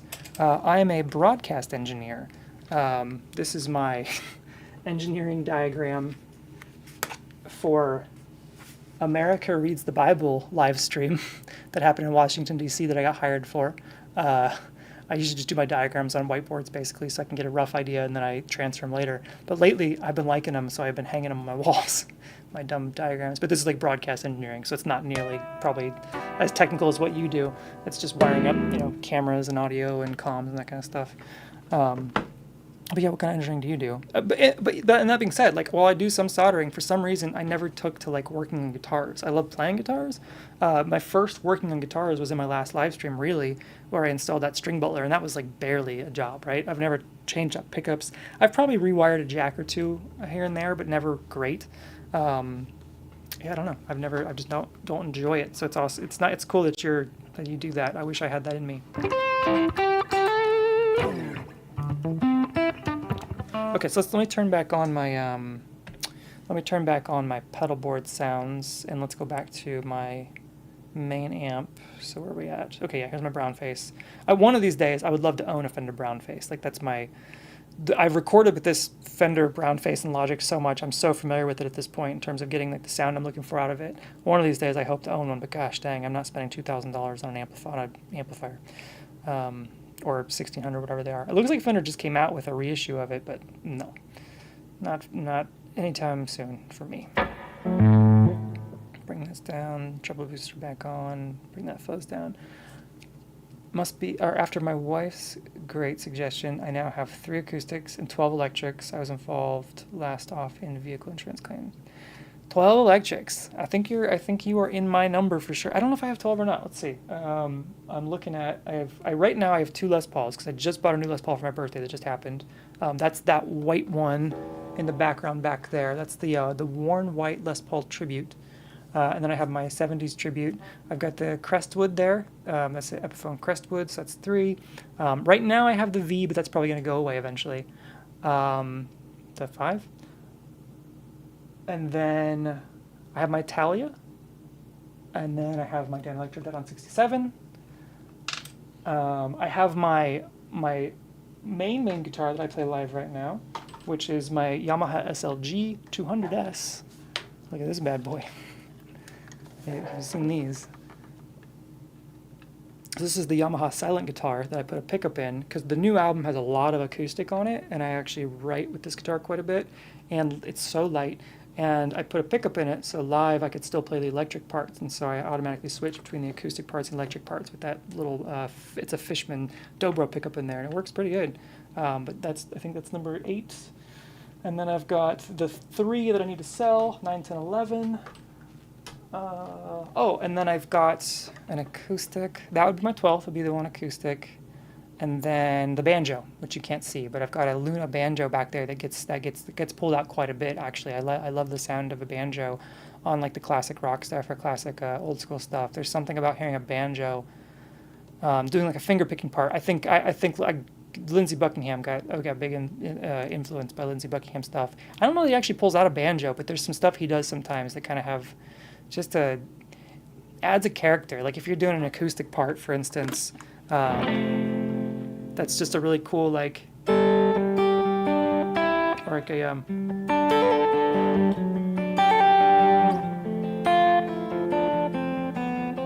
I like that sounds really nice on electric, but then if you double it up with like an acoustic, But then if you double it up even one more layer with the banjo just adds this interesting characteristic.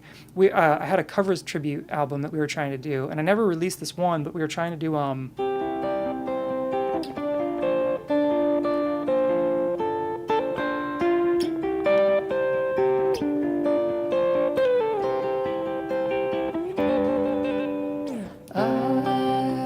sailing away. Anyway, and I was trying to replicate the sound of like the plinkiness of the piano on that song, because the piano is pretty spiky sounding on his version. And when I was thinking about it, and I played keyboard, I played piano, okay, but like I'm not amazing, but I wanted to do it on guitar. And the more I thought about it, I was like, what kind of guitar could I get that sound out of? I thought of nylon, and I was like, no, banjo. Banjo is the sound that I would want to do. And so I bought this Luna banjo. Let me grab it, because it's a really cool banjo. One of my favorite things with the banjo too that I do a lot in my recordings is actually using a what do you call it? What's the little thing that makes the strings hum with the little circuit in it? Like the sound block thing. The ebow. Doing an ebow on a banjo is such a cool sound, especially with like a slide.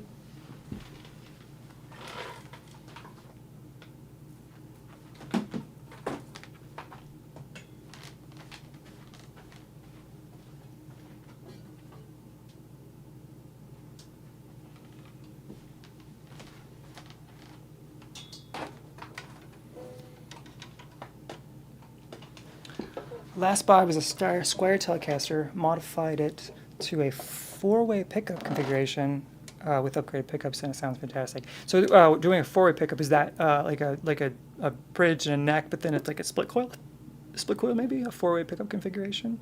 You know, it's interesting. I was over at the music shop recently, this guy John Beeson in town, and he's an older guy, and he knows a lot of he's sold to like a lot of big time people over time, and he keeps trying to convince me to go Telecaster, and I was like, I don't know what it is, I can't get on with the Telecaster, and I think it's because I do so much fingerstyle that the nut of the Telecaster is like quite a bit not as wide as maybe I'm used to, and I've just never been able to get on with a Telecaster. I still have this Squire Baritone Telecaster we're going to check out here in a second. But yeah, I could never get it. I love the look of Telecasters. I'm a huge Richie Kotzen. Not well, I'd say a huge Richie Kotzen, but I really like Richie Kotzen. And I don't know how they do it. I mean, obviously I don't know how they do it. They're phenomenal. But anyway, this is the banjo. Let's check that out. This is a Luna banjo. I bought it because it looked cool, which is never the right move. But I couldn't pass it up. It was so pretty. And it was like $350, something like that.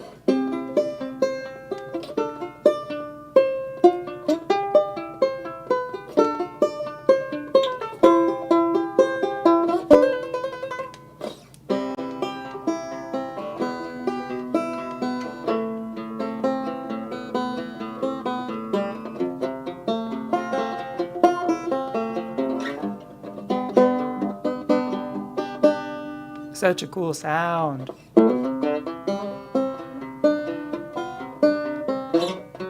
I don't know what else I'd play. I guess one of my songs. Let's try one of those riffs from one of my songs with the capo on it.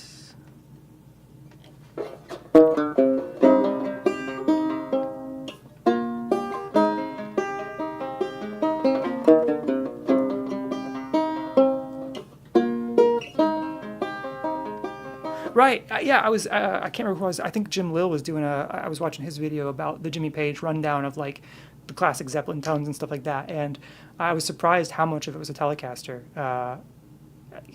Yeah, I don't know. The stuff that's been done with Telecaster is amazing. Like it seems like the catch-all. Like you could. That's one of the instruments you can do anything with, like legitimately. Like a Les Paul does a Les Paul. Fender Strat does a Fender Strat, but like. So many guys that do Telecaster, it's like they can do everything with the Telecaster. It's amazing. I don't know. Maybe one day I'll find a Telecaster that has a wider nut up top, that has a little further string spacing, and that maybe that will be the one. That may be interesting to do a custom shop of. Got to do a custom shop Telecaster with like a really wide, almost 2-inch nut. That would be interesting. I don't know if it's 2-inch. I can't remember, but yeah, like whatever the widest nut there is, that'd be interesting.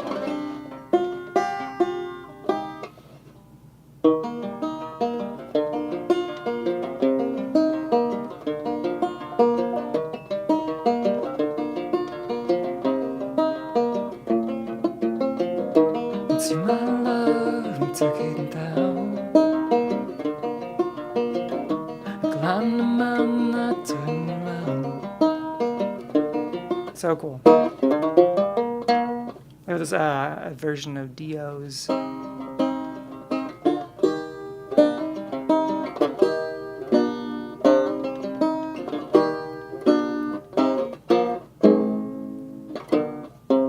Holy diver, you've been down too long in the midnight sea. Oh, what's becoming of me?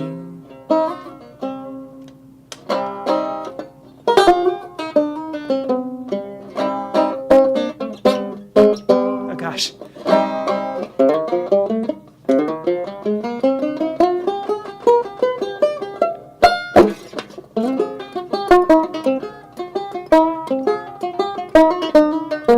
I'm clipping that mic so much, I apologize. Yeah, right?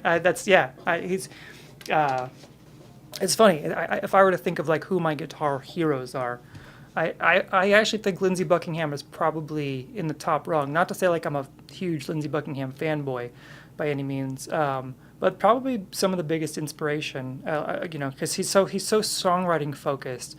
The guitar is like an afterthought. It's like, will I use it electric? Will I use Les Paul? Will I use the Turner? Will I use the banjo? It doesn't matter. It's a songwriting tool, and I think that's what's so cool about his stuff. Now, granted, I still love rock, and that's where like my Kansas and my love for Kansas and stuff that could actually do like good riffs still is up there. But I don't know who I look to for that kind of stuff as much. I never got into Van Halen super heavily. I've gotten into them recently.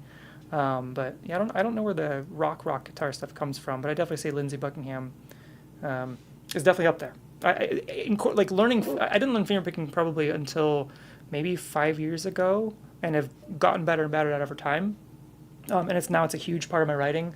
Like I've got this song "Existence is Flawed," where like it's got this part. See if I can see this.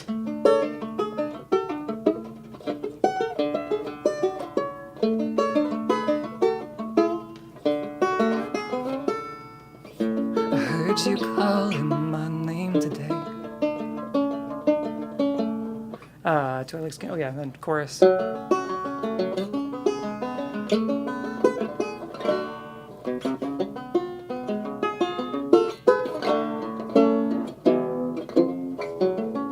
Do I like Skinner? Yeah, but I feel like I need to go back to that stuff. Like that's one of those things that I liked when I got into rock music in general in like the early 2000s when I left home.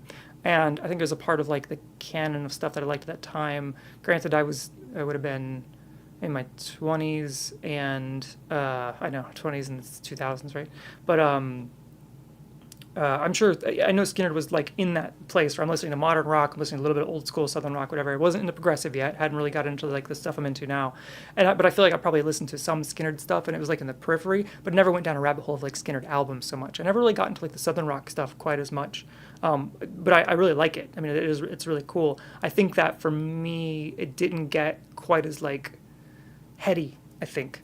And I really like the heady stuff, again, in like the more the progressive territory. But like the guitar playing they did, and then of course what it later influenced, like Derek Trucks and Allman Brothers and that kind of stuff. Like that stuff I really like a lot. Maybe I'm not giving Skinner enough credit for that territory of stuff, but like I love Derek Trucks and what Derek Trucks does on slide guitar, and then of course like Allman Brothers and that kind of stuff.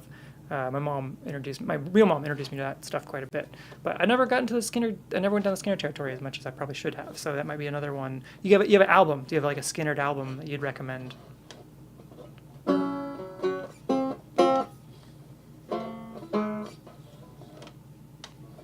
got me playing the banjo now. Okay, let's go to the other baritone, the Squire baritone. It's interesting going back to the baritones. I haven't played these baritones in so long. It was such a primary writing tool for so long. But the stuff I wrote on the baritones back then was a little more primitive, simple, I guess. And so I'm a little lost in the baritones nowadays. Oh, that's not in tune. What time is it, by the way? 5 o'clock. Okay, I'm doing okay. Let me check my phone, just make sure I'm not missing anything. Nope, we're all good.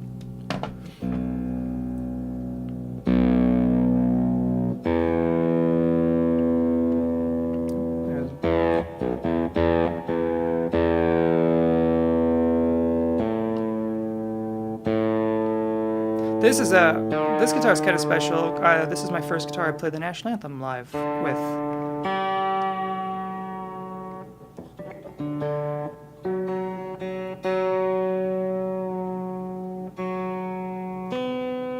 The American national anthem, of course. Was a bad choice at the time. It would have been way more sense on a standard guitar. I played it in B, not E. Of course, I actually don't even know what key the regular national anthem is. I've learned it by ear. I don't know. I still think it's cool. Let's try it. Let me give it a shot. See if I can dial up a cool tone, because it's already sounding kind of cool, to be honest. That's rolled back just a little bit. Let me go to this one here.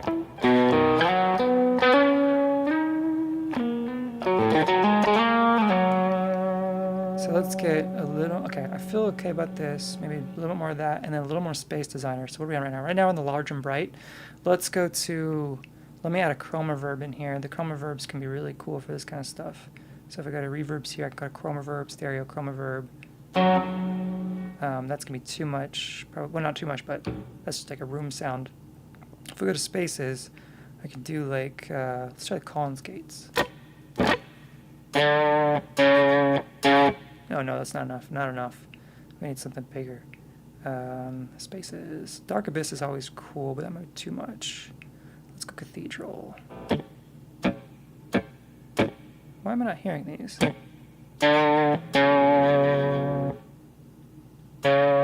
Interesting. Is the the chroma guru doesn't want to go because it's a we're in low. There we go.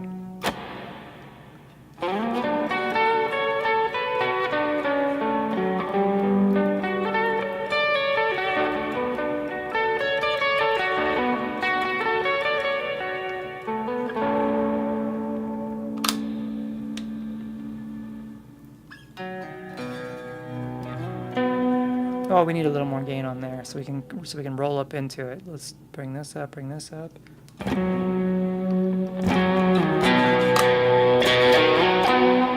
Maybe the highs could be trimmed down a little bit. Maybe this should be on full.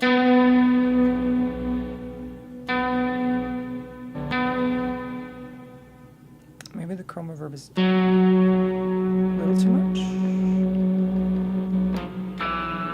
Actually, let's try Dark Abyss. I'm going to do Dark Abyss because Dark Abyss is really fun.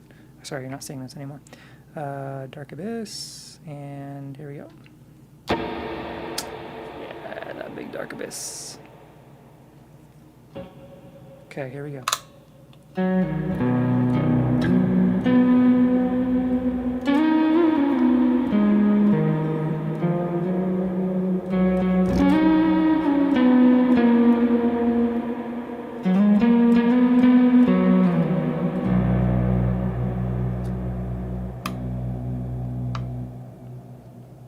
I feel like we're missing some of the highs.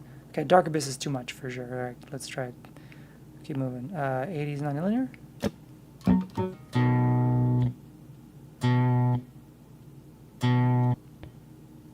Weird. It does that. So I do this.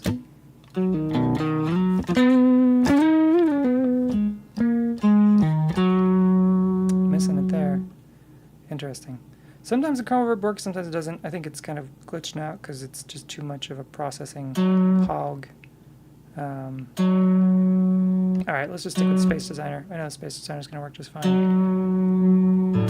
And then here, instead of being large and bright, we'll go to large spaces, and we'll go to... wait a second. Something's not right here. Rooms. Okay, rooms maybe?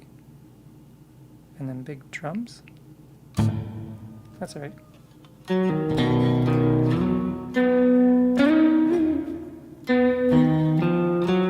That noise gate is choking me out big time.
Okay, so a couple of things.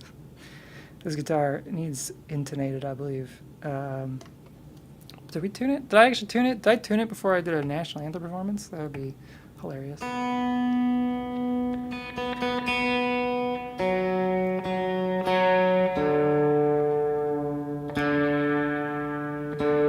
I think I did. Alright, let's play some stuff to show off the guitar. We'll get out of this clean stuff. Only had one album. What? Wait, Skinner only had one album? One more from the... Really? What, did they... Was it... Were they... surely it wasn't like a one-hit wonder. So did they... Was it a situation where, guys... Was there an accident that happened that I'm remembering maybe a little bit?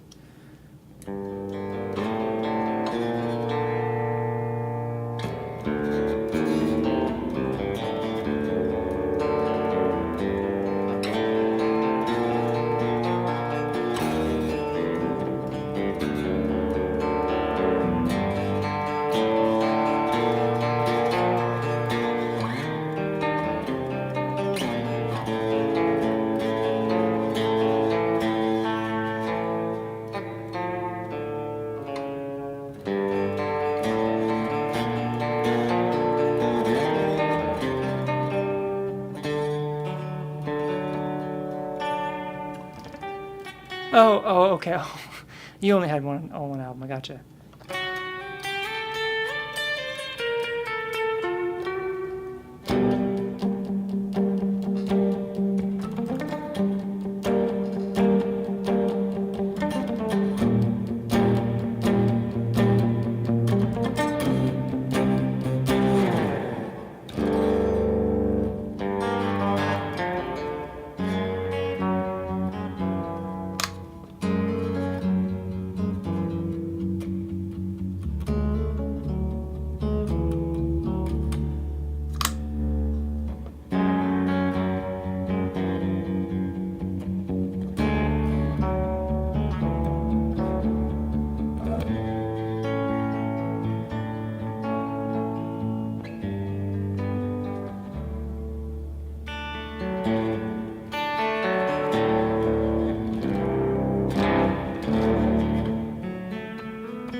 Playing Crash in '77. Okay, yeah, that's what I was. Was the so One More from the Road? Is that a live album by chance? Or maybe a greatest hits album?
Yeah, I'm starting to remember this guitar being a little harder to play than I would have liked.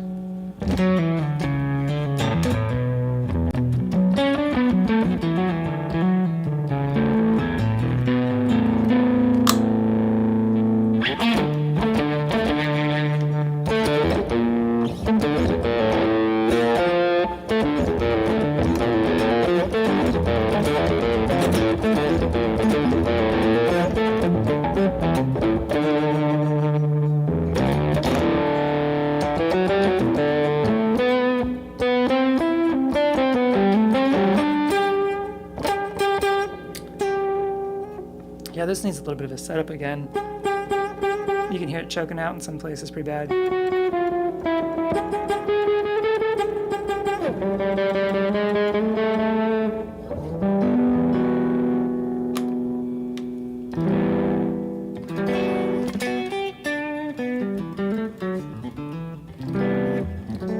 It sounds great clean, but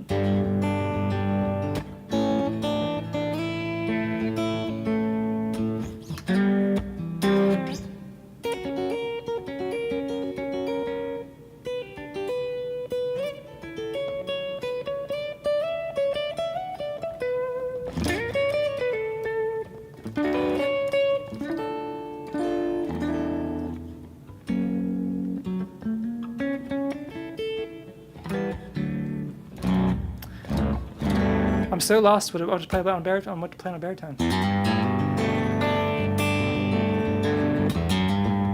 Let's try this one. Do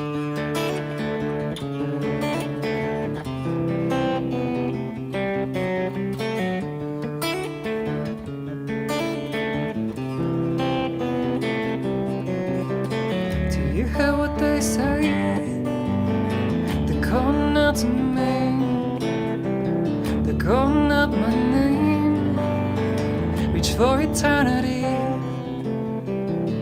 At the end, at the end, at the end, you can see. Looking back and into me since the beginning. Our paths crossed, we're forever entwined. But it's Christmas and you're gone. The trees are up, I'm mostly naked. The lights stop dim and the air is frigid. And though the visions, spirit dancing like the day that we met. But I know you're here. That's higher than I would like it to be. You said it wouldn't be easy, so I take it day by day. And when I'm feeling lonely, I just whisper out your name. Because can you feel, do you see the spirits gathered around the room? From the past, of the present, and then reaching out for you. Do you hear what they say? Yeah, we're playing this in a way higher key than I would like, but that's okay. It sounds cool. I mean, sounds cooler there.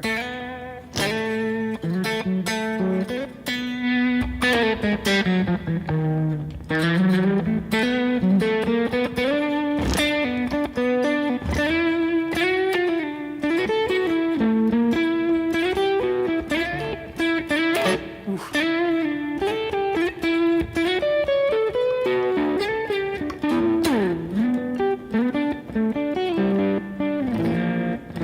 Have you ever come across an amp plugin from Scuffum Amps called S-Gear? I'm a big fan of a guy, Brian Kelly from Philly, who created a site called Zombie Guitar. He loves it. Interesting. Let's check it out. This I can check out because it's not music, hopefully, or it's not copyright music. Let's go. Give me a sec. Here, and let's look it up. So this is zombie guitar. Is it zombieguitar.com? Master the fretboard at your own pace. Okay. Membership, courses, free lessons. Yeah, I need this. Zombie guitar, walk through, one stop everything. What am I doing? Play yourselves. Very cool.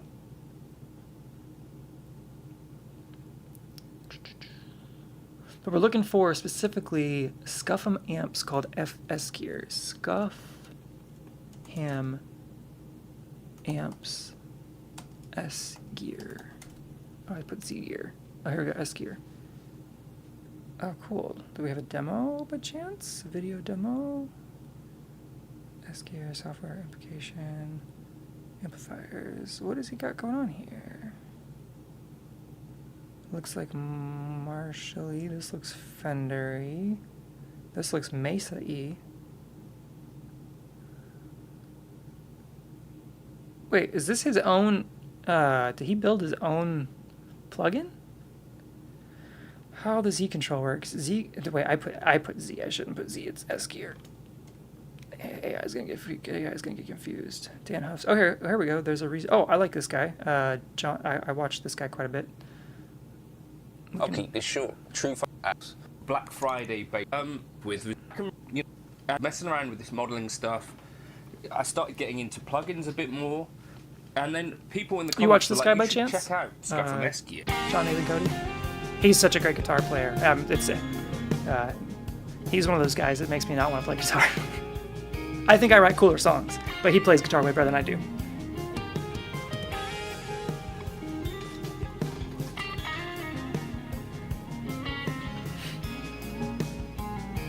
And that's my opinion, not factual. I think I write better songs. Although I've never actually heard him have an original song, so I think he just does these jams. Whereas my whole thing is writing original songs. Not that it's a competition. He's a phenomenal guitar player. All right, let's find him talking about Scuffum. Here we go. A very versatile. Wait, so is it hardware? You can do with S-Gear. It looks fairly minimal in terms of what's actually involved there, but amplifier. I think it's super fascinating that Mike went from the physical world of making Marshall amplifiers into plugins. It's a plugin that is, revered by pros. So he's a guy that used to actually make physical amplifiers. And I think actually it sounds so good. I dropped it into... I was playing around with some cheaper modelers and just experimenting with some stuff.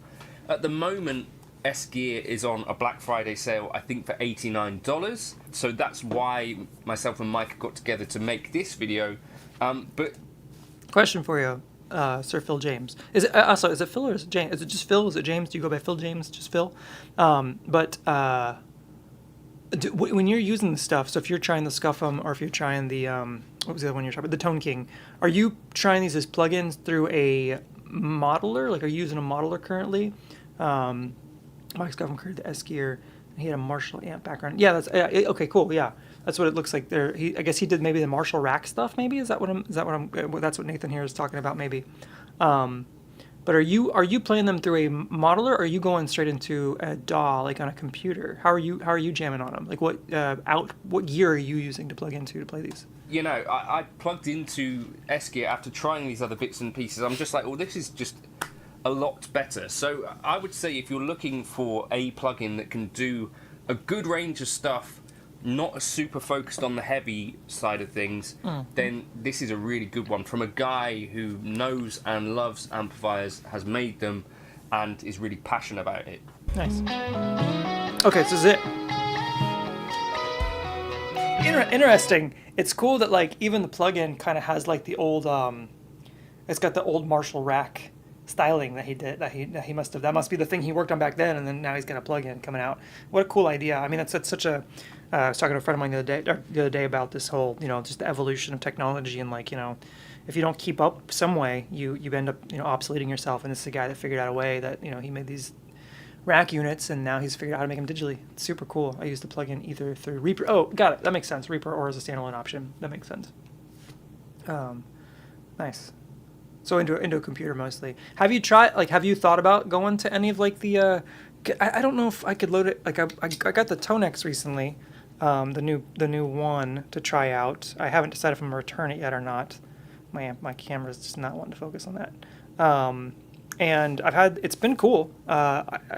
It's not familiar as much to me, in terms of the sounds and stuff. And so I've been curious to find like maybe something like this. I don't know if I can actually load that kind of stuff on here, but I'd be curious to see with some of these plugins that people are recommending, an outboard piece of gear that I can tie it into to then use live.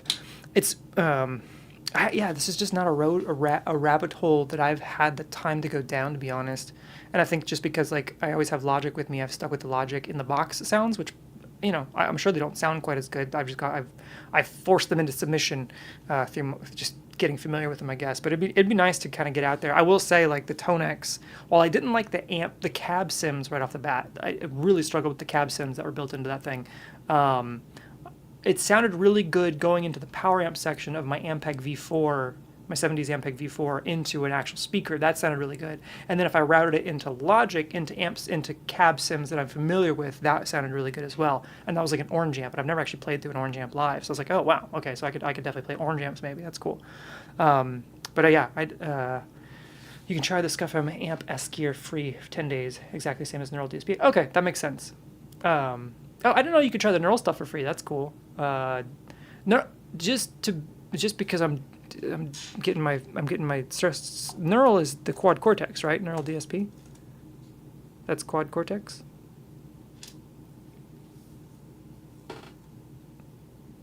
Or is it?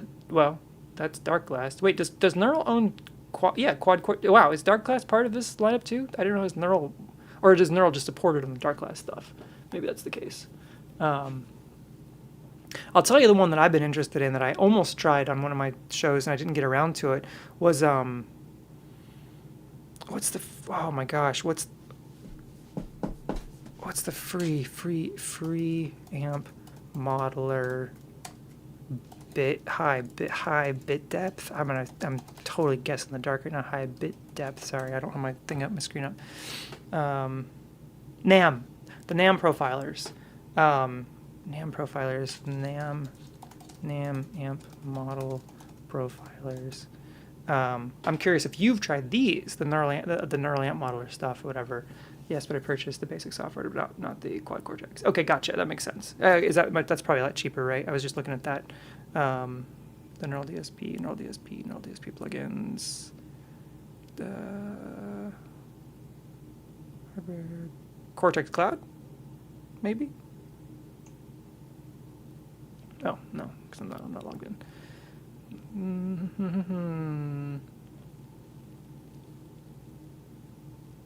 Interesting. Or is there like one package? It's interesting that like I didn't realize like the ARC. Wow, these are way more expensive than I thought. Does this just come with your subscription? Like if you're subscribed, you get the John Mayer Archetype pack or like the Misha Manzoor, or do you have to pay extra for these each time? I didn't realize how expensive these were. I thought these were like $20. I know this is pounds and not, or is this pounds? Am I looking at that right?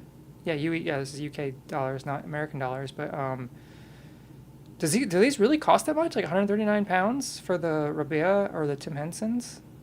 Like each time you want to get one of these? Wow, these are all really expensive. Or is it like if you're subscribed, you just get it as part of the subscription package? Because this would make me not want to do this.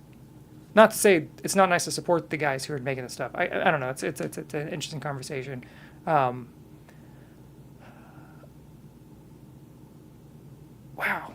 those prices are high. Well, I mean, sorry, they're not crazy high. I just thought that like for a certain amount you would get like kind of a lot of this stuff, if that makes sense. But maybe these are more like high profile stuff. To be confirmed, desktop only, Fortinet NTS suite.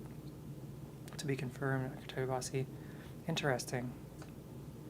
Yeah, I never went down this road just because it didn't seem necessary for what I was trying to do. I guess maybe I'm not. I am a tone snob, but like I want stuff to sound good, but I guess at a reasonable cost because who's making money with this?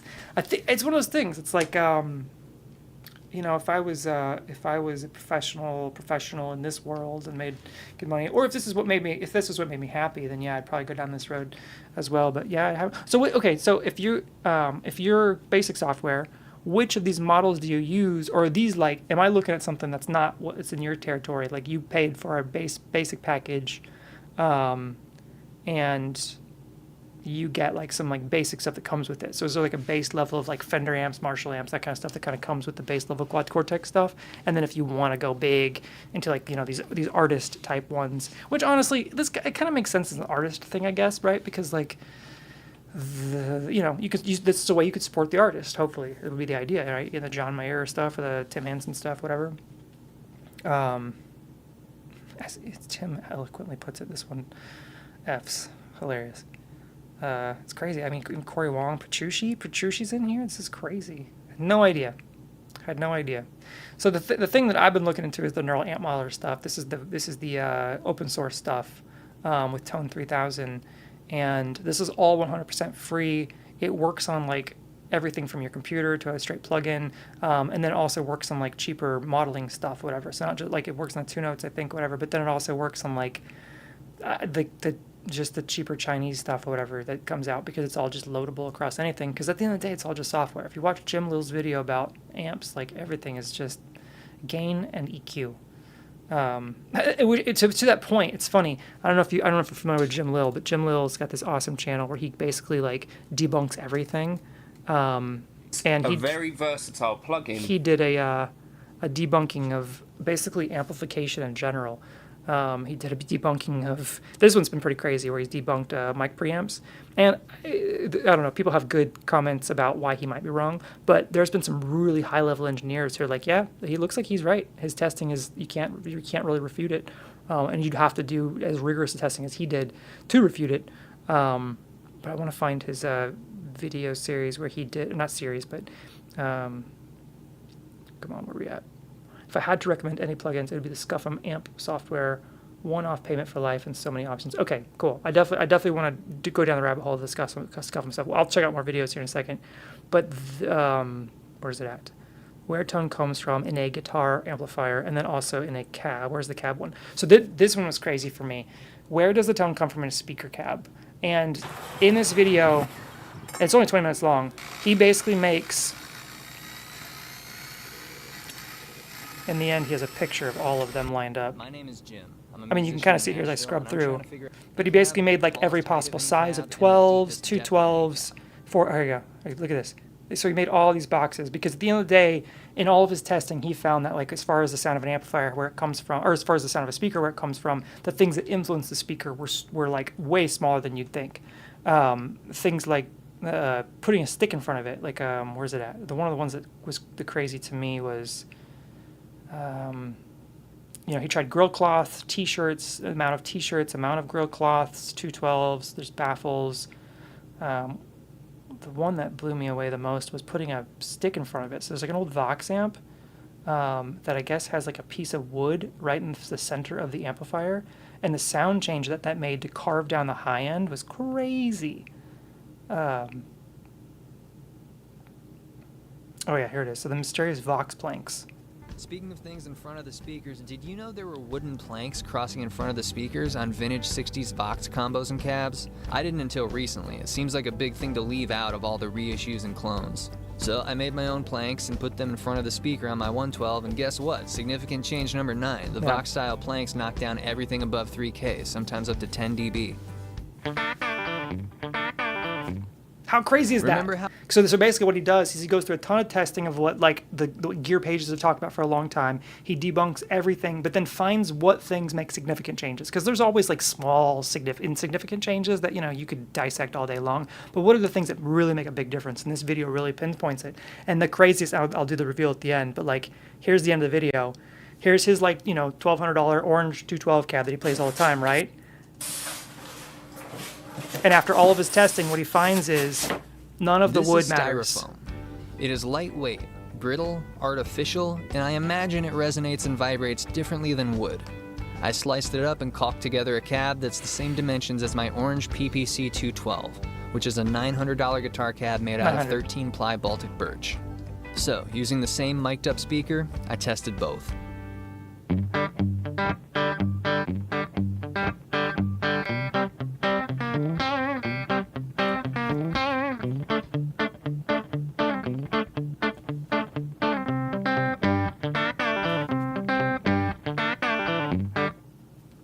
Which do you think was which? I'm gonna keep doing videos like this for different parts of the So he's switching back and forth the entire time, apparently, during that clip, whatever. Here's the end. Find me.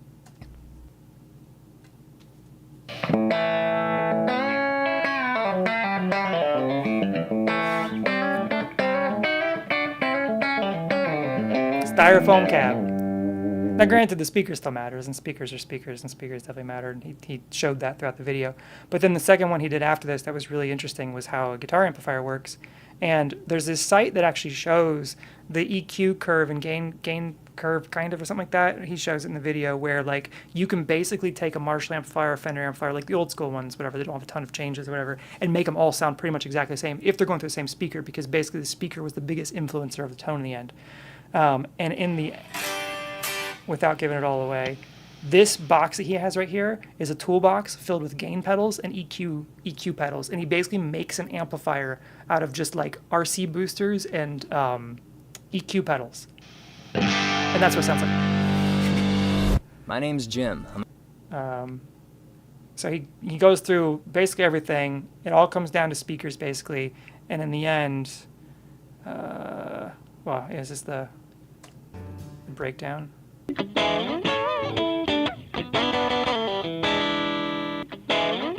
So you can see there he's switching the cable. So the first one is in the Fender.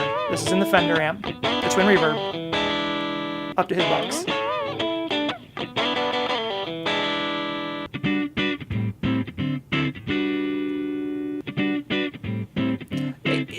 I'll admit it does have a different. It's got some different low end character. It's got some different mid range character. It's not 100% one to one, but it's like.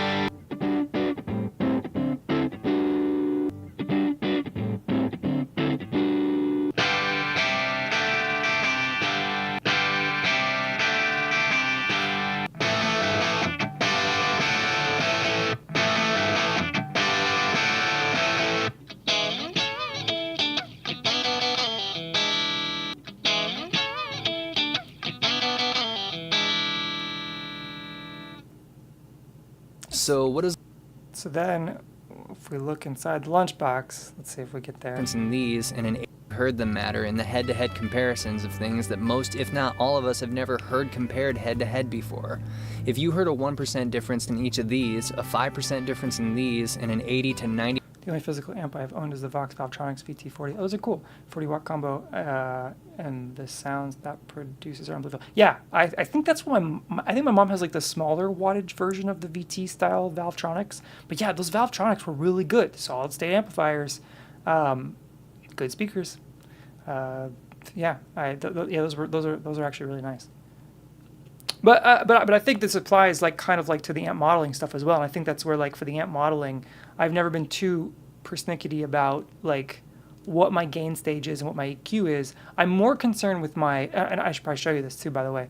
I'm more concerned with what my my IR, impulse response, basically the replication of the guitar cab, more than anything, because after watching his videos, watching him go through guitar speakers, watching him go through guitar amplifiers, it really seemed like you could pretty much get any sound you wanted out of any amplifier. Kind of, right? Gain is, how much gain is in there is different, and how much EQ curve it really can go sweep through whatever, and how those EQs, like, on a Vox, for instance, like if you roll back the bass and mids, and bass and treble, you actually get more mids that way. So, like, how the EQ works is different across them. But for the most part, I mean, like, it's just gain and EQ. So it's like at that point, what actually influences the sound the most? And it was the speaker. It was always the speaker. For me, in my old band, I always played through a 115 because the 15 shaved off some high end that I didn't like. And then when it comes to 12s, there's like these old Fender speakers I really like more. And it always just came down to the speaker for me. So it's like, okay, well, if that's the case, then what if I try any amplifier, but make sure the impulse response or cab that I'm using is the biggest thing that I'm actually taking the most consideration on. And that's where, in like Logic here, for instance, when I load up these amplifiers, like I'm very, very familiar with all these like cabs that they have here. So that's the Boutique Retro 12, the Super 12. The ones that sound the best to me are the Boutique 212, and then there's a Sunshine 112 that I like a lot, and then I think the Brown 115 is pretty okay. But if I really want to, I can actually go and add a Space Designer, and the Space Designer, where's it at? Space Designer. It actually lets you add an impulse response. So in here, I can go to open IR utility, and I could actually load an impulse response. And so if I download, like, let's say a Vox Cab impulse response, I can load it directly here, and then I can have that. And to me, that seems to actually affect the tone more so than like any of the amplifier stuff does. So not to say like I don't think the amp model is not good. It comes down to ease of use more than anything. Tone King Imperial is based on a clean sounds, which I like. Yeah, and the Tone, I mean, man, I've listened to a ton of Tone King stuff of like the real amplifier, and it really has something special to it. And I imagine that thing sounds fat in a room, like a real one and stuff. But it's doing something different than both either a Vox or a Fender. It has its own unique characteristic of EQ, and that's the thing, right? It's the gain structure, it's the way that it's compressing the input clip, whatever, and then the way it's EQing and smoothing those things out. And those guys have identified some certain frequencies in the guitar that just make it sound really nice. And ultimately, they've probably chosen a really good speaker combination to go with that makes it sound really good. Ultimately, it comes down to ease of use, and that's where, for someone like you, it makes total sense to go down where someone's basically what I see with like this stuff, Neural DSP, is you're gonna like these are curations, by experts, whether it's whoever put this all Dano stuff together to like with the Universal Audio, I can't remember that guy's name, right? But the guy that has like hundreds and hundreds of like vintage amplifiers, and he's listened to everything upon everything. It's like those are the guys that you want to curate your sounds, and so when you download this plugin, cool, you're going to get something amazing. And like the Tone King, the guys who built that, I imagine those are absolute connoisseurs of that stuff. But I want to see if we get the glimpse of what's in the box here at the end, because I know he shows it at some point. Oh, here we go. Yeah, so here's inside of his box. This was hilarious. Made out of guitar. So yeah, there you go. So you've got an RC booster, which is acting as a gain stage. You got a second RC booster acting as a gain stage. I think this is a treble booster here at the beginning. And this looks like a pickup booster, so another gain stage. So basically like these, if I had to guess, they'd probably either all be RC boosters or all be Seymour Duncan pickup boosters or whatever this is, because he probably was using them not specifically for a frequency range, because RC boosters look like they're all set flat, except for like the gain, or probably it's either the gain or the volume. He's cranking up on those. And so he's basically just got 4 different gain stages, one probably happening at the preamp level, then the EQ, and then another gain stage after the EQ, and then a gain stage before the power amp, and then he's probably using this last one as the power amp output gain, essentially, whatever. So you can get everything from preamp distortion to preamp gain distortion and post-amp distortion, whatever. I live in a terrace street, so my headphones are a necessity. Am I trying to live in? Absolutely. I'm the same way. I've got my headphones on, and I pretty much almost always record in headphones because my wife is around the house doing her thing, and I have no reason to crank up loud amps. I've got neighbors literally on the outside of that wall, right there on the other side of the wall. You can actually every once in a while pick them up in my headphones where they're calling for their cat outside beau. And I can sometimes hear them right through the window right there because their little gazebo is right outside there. So no loud amplifiers for me either in here, unfortunately. But that's okay. I've gotten really used to the headphone thing, and I really enjoy it now. In fact, I'll show you what my favorite amplifier is right now. This is the Hotone Pulse Mini. Let's plug it in. We'll take a listen at this guy just right through the microphone right here. But since I travel so much for work, I bring my computer with me, but it's not like ever like fun necessarily, like hook up audio interface and set up to the computer and stuff. And I was looking I actually bought this because it was a Bluetooth speaker and an amplifier, and I needed the Bluetooth speaker / like aux input for using it for broadcast monitoring of audio. And it just happened, and I was like, well, and if it turns out to be a cool amp, then cool, or otherwise I'll return it. I'll grab my Les Paul. I'll listen to it through the Les Paul. Where can I put this? Let me put it right here. Does that work? It's got a built-in tuner. It's got an app for your phone to like change out the settings and change like the gain stages and stuff. And it's even got an output so I can run it into the power amp for my big amp. And actually, I think I did one show where just to troll people, I had like my big amplifier on stage, but I was actually running this into it.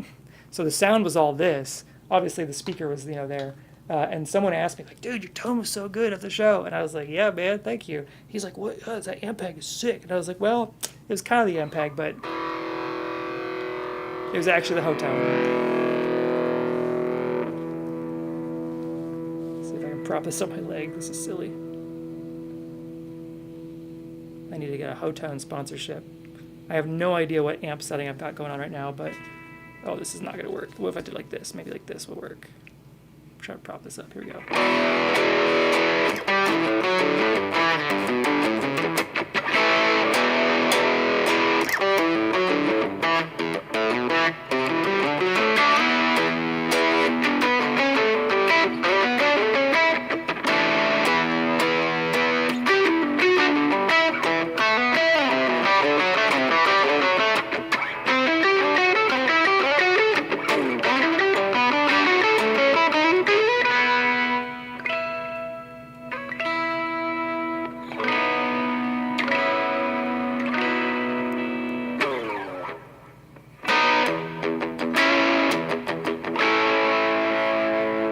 And yeah, this is probably like, I mean, you can hear me speaking over it. A1-2, so I mean, like it's barely any volume, but you know, amp that up live. That'd be just fine.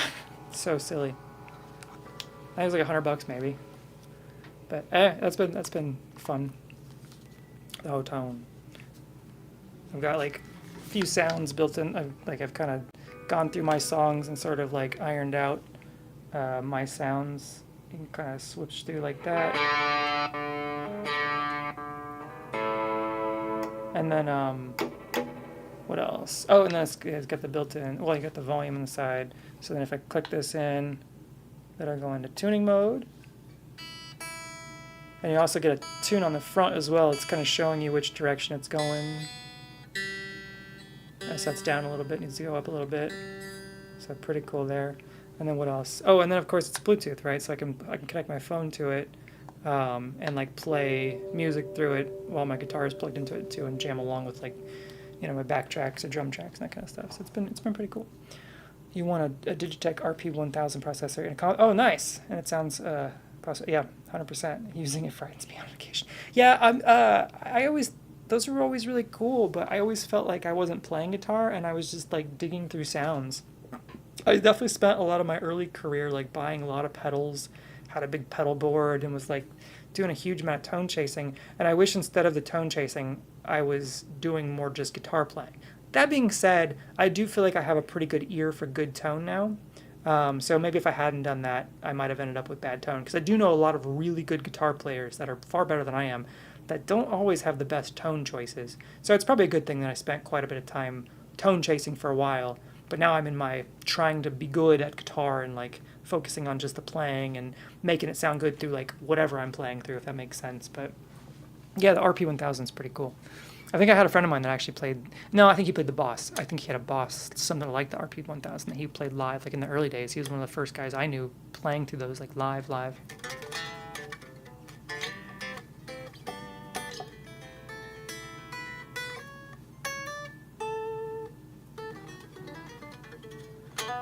Okay, 5:51. 2 seconds. Okay, I will probably have to cut this here fairly shortly. My wife is waiting for me. It is Friday evening here in the States. It is 5:51. We're almost at 6 o'clock, and we gotta go to a couple places tonight.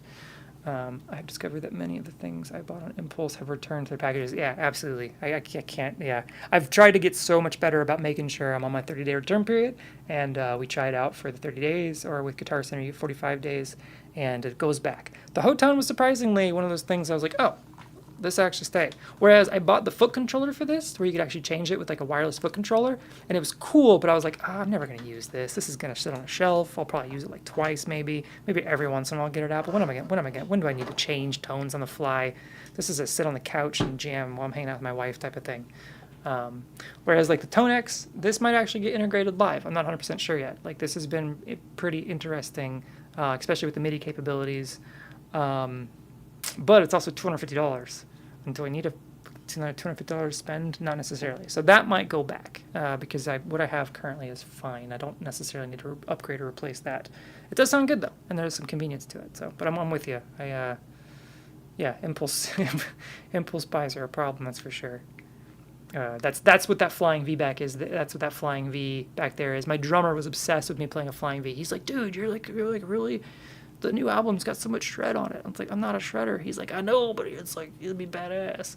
And I was like, oh man, I'm not a flying V guy. So I bought it, and I do think it's cool. I'll admit. But my wife said it correctly. She's like, that's too much of a try-hard guitar. It's like you're on stage trying to like get way too much attention when you haven't played anything yet. And I was like, you're not wrong. Flying V is a statement for sure. But okay. I think I need to wrap it up here. I apologize if I end up cutting off any more questions or any more thoughts. It's been great talking with you. It's been really nice to meet you. Thanks for stopping by and thanks for being here for a while. It's been really cool. Hopefully I'll catch you again soon. And yeah, maybe next if I get some time, I might try and go down the Neural DSP, try out the free thing like you were talking about, and maybe kind of do some sound demos between Neural DSP stuff, the NAM profiler stuff, as well as the I wrote it down, the Scuffman S-Gear stuff, whatever. So that'd be really cool because I'd be curious to check that out. And I've got that page still pulled up of the zombie guitar stuff here. So I'll go down a rabbit hole of that here soon too. So, man, thank you so much for stopping by. I really appreciate it. My name's Jack. This has been the Grand Kitten Show. Trying out guitars. It's been fun. Fun Friday hangout. Fun Friday hangout. Maybe we'll do more fun Friday hangouts. But this is my music to exit out with. This is which one are we gonna do? I got my songs here on standby. Let's do Existence is Flawed. This is Existence is Flawed. This is one of the riffs I was playing earlier. It hasn't been released yet. We're still kind of working on it. I still got like 2 more songs to record and some drum tracking to do. But this is Existence is Flawed to play you out. Thank you so much again for being here, and I will see you next time. Phil, thank you. Have a good one.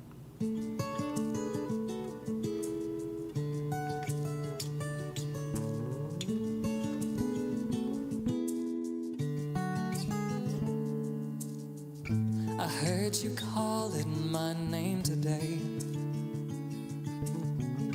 I heard you saying a little prayer to me. I saw you looking up for a sign to see. But I hear faith, it just don't work that way. Come lay your burdens at my door. Trade in your pain for my love. Let me shower you with blessings you've not known. Surrender your heart, give up who you are. Follow me out of the dark. Just call my name and be saved. Everything that's wrong inside you will change if you glorify my name. Would you receive my grace? I found you with outstretched arms, staring at the sky, searching for me. I heard you crying out as loud as you could scream. I watched you lose your faith, turn your back away from me. But searching for an answer will never bring you what you need. Commit your life to spread the news. Give up your selfish pursuits. Fulfill the void with dedication unto me. Surrender your soul, your pain will dissolve. Don't let the doubt creep into your heart. The choice has always been yours. Would you choose the warmth of my outstretched arms, or the fire eternal?